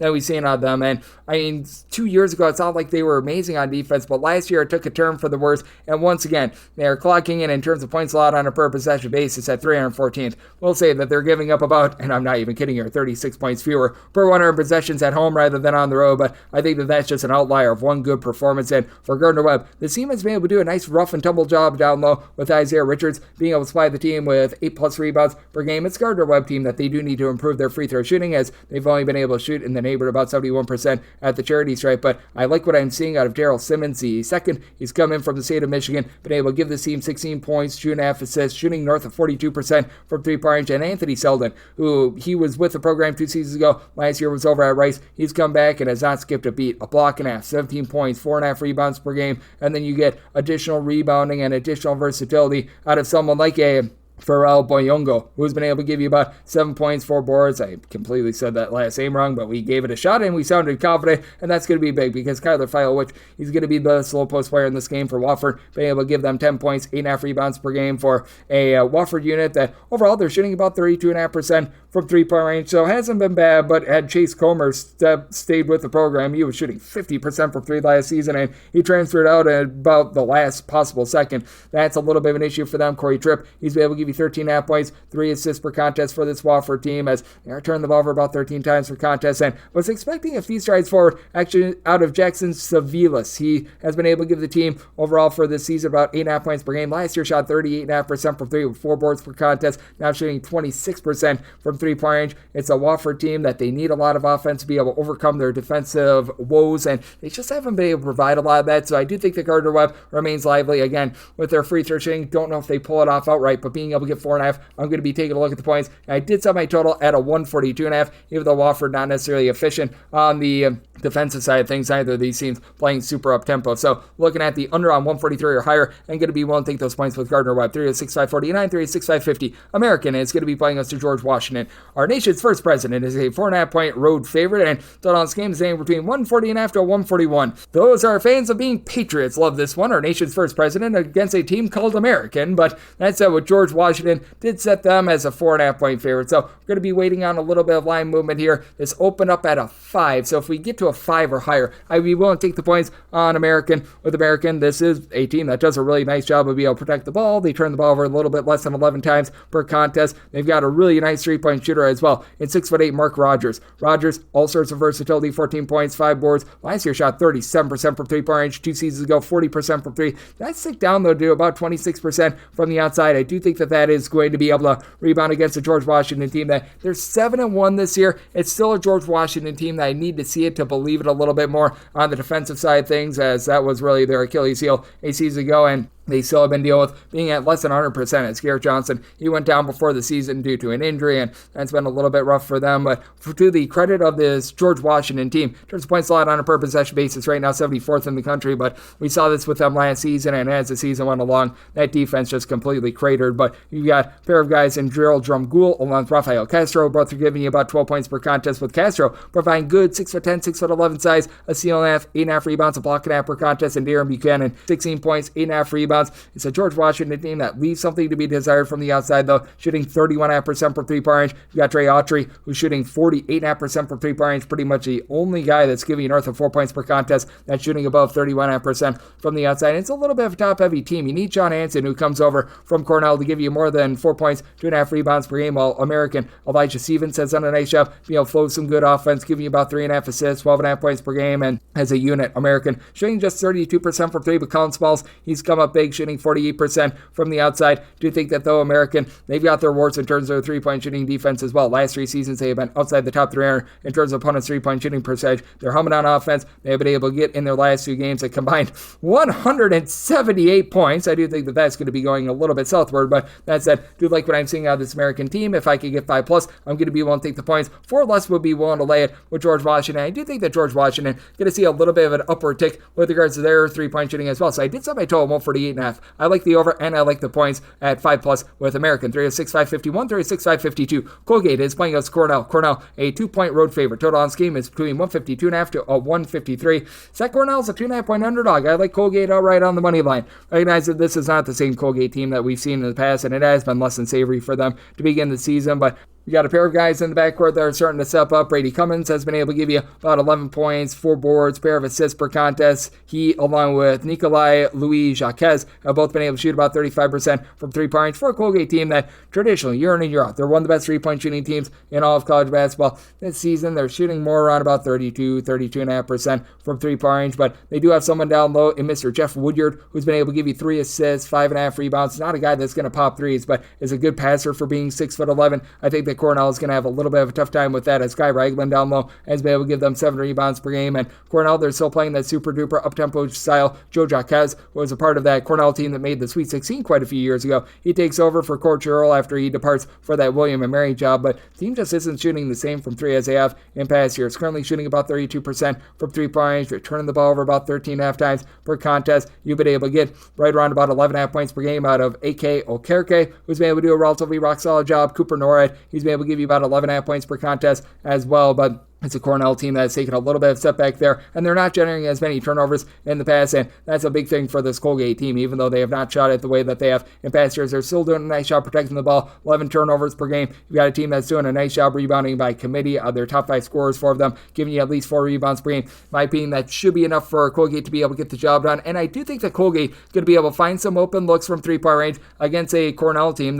What it is, they have not been great defensively. In terms of points allowed on a per possession basis, 223rd in all of college basketball. So I did set my total at a 154.5. I do like this Colgate team outright on the money line, and seeing what we've got with that total right around 153, I'm in on the over. 3-6-5-53, 3-6-5-54. Bucknell going to be playing us to St. Bonaventure. St. Bonaventure, a 6.5 to a 7-point road favorite. Total on this game between 135 to 135.5. Set the Bonnies as a 6.5 point favorite. So here at a 7, that's going to be my minimum buy point on Bucknell. Bucknell has been dealing with a little bit of injury in the backcourt to Elvin Edmonds, but he returned in their last game against Siena, and that's big because he's their main facilitator. So able to give you 2.5 assists. He's overall for the season only been able to shoot about 25% from three-point range, but in past years has been a little bit better from the outside. And he's able to really free up someone like Josh Basco, who's been shooting 35.5% from three-point range from not having to have those facilitation duties, and it allows Ian Mota to be a little bit more free as well. 6'6" combo player that's giving you 10 points, shooting 42.5% from three, and the guy that I think is really going to keep Bucknell lively, Noah Williamson, a 7-footer that is capable of popping threes, not necessarily the world's greatest at that, but 14.5 points, 7 boards, block and half per contest, going against a St. Bonaventure team that they don't have as much down low. Noah Brown has been able to do a nice job as a rim protector with about 12.5 points, 4.5 boards. It's a Bonnie team, though, that turns the ball over about 12 times per contest, despite not necessarily being super duper up tempo. You've had Lajay Jones do a solid job being able to supply about 9 points, 5 rebounds per game coming in from Tarleton State and the non-D1 ranks, and Chance Moore does give you more, 15 points, 7.5 boards, 2 steals, and Melvin Council, stat sheet suffer as well, 12.5 points, 5.5 boards, 3.5 assists. Those two guys come in from the mid-major ranks, have been pretty rock solid, but I do think that Bucknell is going to do a solid job of being able to hold in there. Bucknell's defense has really been hitting the skids recently, but a little bit of that was because of a double overtime game against Richmond. The raw numbers make it look a little bit worse than the per possession numbers, but it is a Bucknell team that they certainly do need to lock up a little bit more, 153rd in the country in terms of points allowed on a per possession basis, and Dr. Schmidt always has this St. Bonaventure team playing some relatively good defense for the Bonnies in terms of points allowed on a per possession basis. They're checking in right around about 55th, but takes quite a bit of a fall off when they're on the road. I do think that Bucknell holds in there. I do think that this is going to be a lower possession game. I set my total 134.5.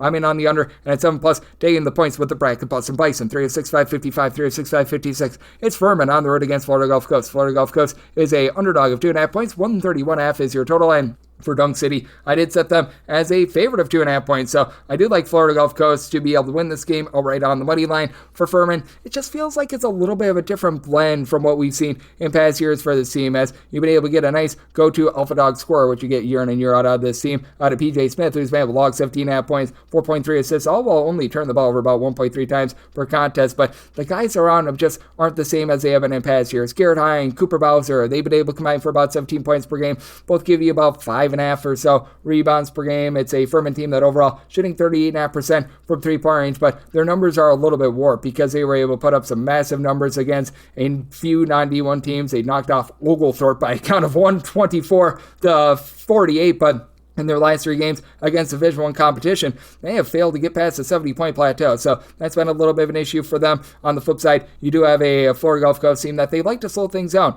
Under Coach Pat Chambers, they've been outside the top 250 pretty much every year in terms of total possessions per game. They've been dealing with a little bit of an injury to Keyshawn Kelman. Down low, he's been their top rebounder with 10 points, 5.5 rebounds per game. He's expected to be out once again, but Jevin Munoz, who comes on over from Delaware State, he's a do-it-all player that's able to be sort of the deodorant to the stink of losing him. 10 points, 6 boards, 4 assists. Last year shot about 35% from three-point range. Has seen a little bit of fall off there, but Dalian Johnson, who came over with Chambers from Penn State, he's been able to log 13.5 points per game. Overall, for his career, he's about a 36% three-point shooter, shooting about 35.5% this season. For a bunch that shooting about 33% from the outside, you'd like to see a little bit more there. Florida Gulf Coast, not necessarily a team that's going to be pressing the issue, going to be forcing a lot of turnovers, and these are two teams that are pretty improved with regards to their overall defense, but I do think that Florida Gulf Coast is going to be able able to hold up just a little bit better in this spot. For Florida Gulf Coast, they've been a team that's been significantly better at home rather than on the road, and we saw this Furman team really, when the rubber met the road against Kansas, not be able to defend quite well there. So it is a game where I did set my total at a 138.5. I do think that Furman at their core is still a team that's going to be looking to run a little bit more, so I'm in on the over, but I do like Dunk City right on the money line. 3-6-5-57, 3-6-5-58.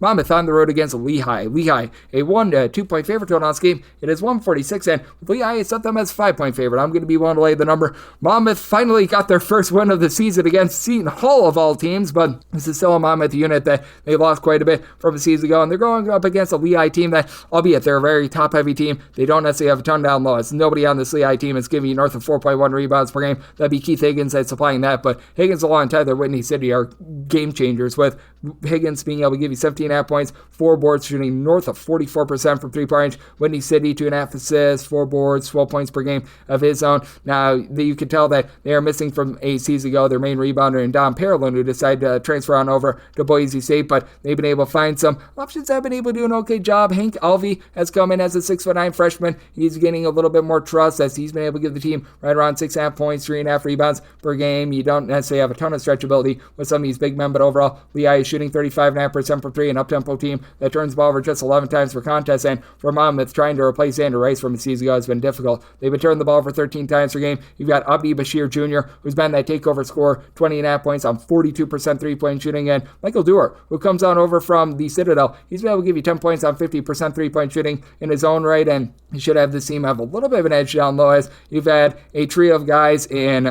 Cornelius Robinson, Jared Valencia, along with Jack Collins be able to combine for about 18 or so rebounds per game, but Collins has seen a little bit of regression with his scoring. Last year was giving you 10 plus points per contest, not giving you as many steals per game as well. Valencia shot north of 40% from three-point range seasons ago. He's only been able to give you about 25 or so three-point shooting this season, and I was expecting a little bit more of Andrew Ball. Last year, he was able to give you about 4 points off the bench. He was a 6'9" guy that was able to pop him from 3. He's only give you about 2 points per contest, so that's been a little bit rough for this Monmouth team, as they currently don't have a lot of depth. It's a Monmouth team that's actually playing some relatively strong defense. 72 points or fewer surrendered in each of their last 5 games. They have not exceeded the 67-point plateau in any of those games, though. Meanwhile, you've got a Lehigh team that has been able to do a nice job getting past 74 in 4 of their last 5 games, but they're not playing a lick of defense. So something's got to give in this one. I did set my total at 147. I do think that things get spread up a little bit more, and I do think that Monmouth finds more of those ancillary scores, but I do think that Lehigh does just enough on the glass to get the job done. So want to lay it with Lehigh, and I'm going to be in on this total over 3 at 6.559, 3 at 6.560. Fordham is playing us to Fairleigh Dickinson. Fairleigh Dickinson hopes to beat Fairleigh Price as a 12 to 12.5 point underdog. It's on this game between 154 to 154.5. Set Fordham as a 13.5 point favorite. I'm going to be willing to lay the number for Fordham. I do think that Abdul Sambilia is going to be able to control things down low, to be able to give the team more than a block and a half and 6 rebounds per game against the Fairleigh Dickinson team that is once again one of the shortest teams in all of college basketball. Now, Fairleigh Dickinson has a guy in Terrence Brown who's doing it all. 22 points, 6.5 boards. He's right now shooting 39% from three-point range with 23 plus points in 4 of the team's last 5 games. But for this Fairleigh Dickinson team, even though they shoot it well from 3, they're shooting 39% from three-point range year in and year out. They find themselves outside the top 275 in terms of both points allowed on a per possession basis and opponent's three-point shooting percentage. And right now, 353rd in all of college basketball in terms of points allowed on a per possession basis. And they just can't seem to be able to get a stop defensively because their rebounding is just so rough in general. For Fairleigh Dickinson, 347th in terms of defensive rebound rate. They allow opponents to grab 35.9% of their missed shots as an offensive rebound, and that hurts when you've got a guy like Jackie Johnson who's able to knock it down like Fordham does have. He's able to give you 18 points, shooting in the mid-30s from three-point range. Fordham, they do turn the ball for 13.5 times per contest, so they leave something to be desired there, but you've been able to have Jamari Tripp be able to help out Jackie Johnson in the backcourt, be able to take off some of the main facilitation roles, as Tripp, as a 6'6", a little bit of a bigger point guard, is able to give you 11 points, 3 assists. He's currently shooting north of 50% from three-point range as well. That'll certainly be going downward, but I've also gotten some nice production out of Joshua Rivera, who comes on over from Lafayette, was a part-time starter last season. He's now been able to fully just integrate himself in this role with about 10 points per contest, so like what I'm seeing there. And then Romel Dean, he's able to give you about 5.5 or so rebounds per game for this Fordham team as well. So I look at the circumstance, and I do think that with this Fordham team, they should be able to get the job done in a game that I think is going to be very up and down. Even though Fordham does hang their hat a little bit more on defense, they're a team that they year in and year out under this current coaching regime have been in the top 100 in terms of total possessions per game. You've got a Fairleigh Dickinson team that's just been absolutely gunning it in recent years as well for Fairleigh Dickinson right now in terms of total possessions per game, about 100th, but I do expect that to be going northward. So did set my total at a 157.5 in on the over, and I'm willing to lay up at 13 with Fordham, 3-6-5-61, 3-6-5-62. Wichita State plays us at Alcorn St. Alcorn St, a 25 to 25.5 point underdog. So it's between 141 to 141.5. Did set my line at 21.5. I'm going to be willing to take the points with Alcorn State. Wichita State overall only has one loss, but they haven't really been impressive in their wins, and this Alcorn State team has been all sorts of brutal in general. But that said, I do think that they're going to be able to pick it up a little bit with Keontae Cornelius now being able to give you a double-figure amount of points, about 10.5 points per contest. You've been able to get about 6 boards, 6 points out of Dahaji Benoit as well, so that's been able to help out a little bit down low against a Wichita State team that they should be able to dominate down low, with having Corey Washington, who comes in from St. Peter's, being a really nice do-it-all sort of guy. 13 points, 5.5 boards, currently shooting 40% from 3, but when Paul Mills's teams are really having success, they're shooting well from 3, and right now they're shooting 28.3% from 3-point range. Additionally, with Quincy Ballard, he's been dealing with a little bit of ailment as well, was out there for the Florida game, so he should be all good there, but he has been a little bit more limited than he was a season ago, only giving you about 8 points, 5 boards per contest. After last year, he also gave you a little bit over 2 blocks per game as well. Harnell Beverly has been able to give you 10 points, but he's shooting less than 30% from 3-point range, and was hoping that Ronnie DeGray was going to be able to step up a little bit more as well. Last year gave the team 6 points per contest, missed a little bit of time due to injury, but he's been out of the fold for this team a lot as well, so him dealing with injury has left Wichita State with a little bit of a shortage of options with one of those guys and beyond Cortez, only giving you 4.5 points per game. This was a guy that when he came over from Oklahoma, I thought that he was going to be able to really elevate. At Oklahoma, he was like a 50% 3-point shooter, has provided anything but that, and that leaves it all on the plate of Justin Hill to be able to pick it up, who has been very good at the point guard spot. 14.5 points, 4.5 boards, 4 assists, but I do think that Alcorn State, despite the fact that they're going to be outgunned down low, and Alcorn State, let's call it what it is, they have not been good at protecting the ball. 15 turnovers per game. They do find enough to be able to hold in this game. I do think that they are starting to get just a little bit more of Marcus Sankersley, a guy that was able to log 16.5 points per game last season over at Detroit. If he can be able to give you a little bit of scoring, that should allow Alcorn State to hold in there. Set my line at a 143.5 in terms of total. I do like the overs. I do think that Wichita State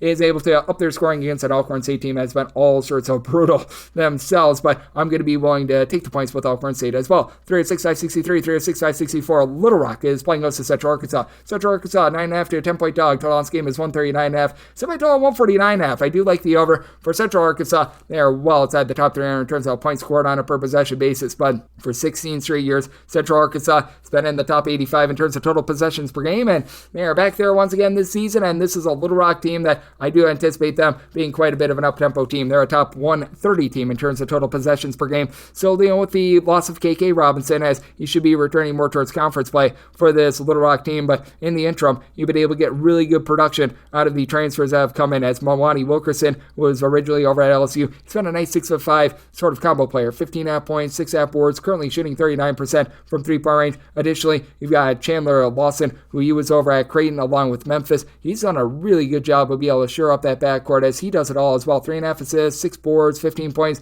per game. Jordan Jefferson has always been a rock-solid scorer off the ball for Little Rock, currently only giving you about 7.5 points per game. You're going to need to get a little bit more from him. He traditionally is about a 38.5% 3-point shooter, and this is a Little Rock team that they do turn the ball over about 14.5 times per contest, but Central Arkansas, not a great team defensively as well. Once again, well outside the top 275 in terms of points allowed on a per possession basis. This despite the fact that they've got a few guys down low. They're able to give you some good rebounding. And Elias Cato, he's a good versatile piece. 15 points, 5 boards, and north of 6'6". He's able to shoot 39% from 3-point range. And then Lane Taylor, as a true freshman, 16 points, 5 boards, 3 assists. He's been able to shoot it in the mid-30s from 3-point range as well. You just have not been able to get the same rebounding as you did a season ago from Agbangbasi Bitombu. He's been able to give you about only 3 rebounds per game this season. After last year, he was logging 7.5 rebounds per game, so that's been a liability for a Central Arkansas team that's cleaned up the turnovers a little bit, only about 12 turnovers per game, but they're also shooting less than 30% from 3-point range against a Little Rock team that certainly has been allowing a lot of looks from the outside that should be going northward. For Little Rock, to their credit, they've actually given up 65 points or fewer in now 3 out of their last 5 games. That said, we also saw them give up a 90 spot to Illinois, so that one's a little bit less than savory. You've got 2 teams with a lot of volatility because these teams can be very hit or miss from 3-point range, and both of these teams are very top-heavy, but I do think that the number 3 option for Little Rock and Isaiah Lewis could be able to push his team over the top, shooting in the mid-30s from 3-point range, has been a nice stabilizing force. So I did set Little Rock as an 11.5-point favorite. I'm going to be willing to lay the number. I did set my total 149.5. Think that you get a high possession game, so I'm in on the over, and we wrap things up with 306.565, 306.566. Seton Hall is going to be playing us NJIT. NJIT, a 16 to 16.5-point underdog. So on this game between 121.5 to a 122.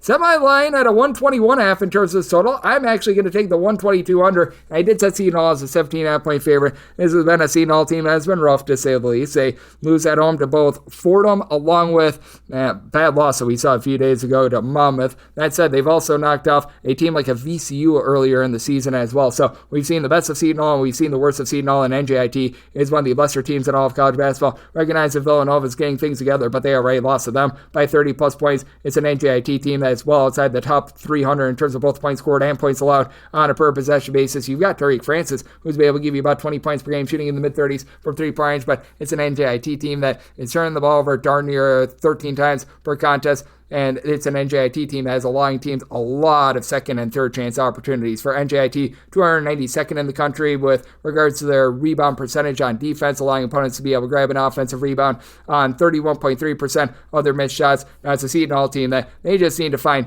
any sort of offense whatsoever when you're a team out there in the Big East and you're outside the top 275 in terms of points scored on a per possession basis. Something that certainly went horribly wrong, but you do have Chauncey Jenkins, who's able to give you 14 points, multiple assists per contest, and Dylan Adiawusu. We've seen him be a rock-solid 3-point shooter in the past over at St. John's, and he's right now give you 43% 3-point shooting. As a matter of fact, for Seton Hall as a collective, they're shooting 37.5% from 3-point range, but the problem has been the turnovers, 14 turnovers per game. The good news for them, they go up against an NJIT team that is really not forcing the issue with that regard. They're generating just 4.4 steals per game, so should be much more clean possessions for Seton Hall, and Seton Hall should have the leg up, down low, as Tim Moore has been able to, for this NJIT team, give them about 6 rebounds per game. But even though you don't have a single guy for Seton Hall, that really gives you north of 5 rebounds per game.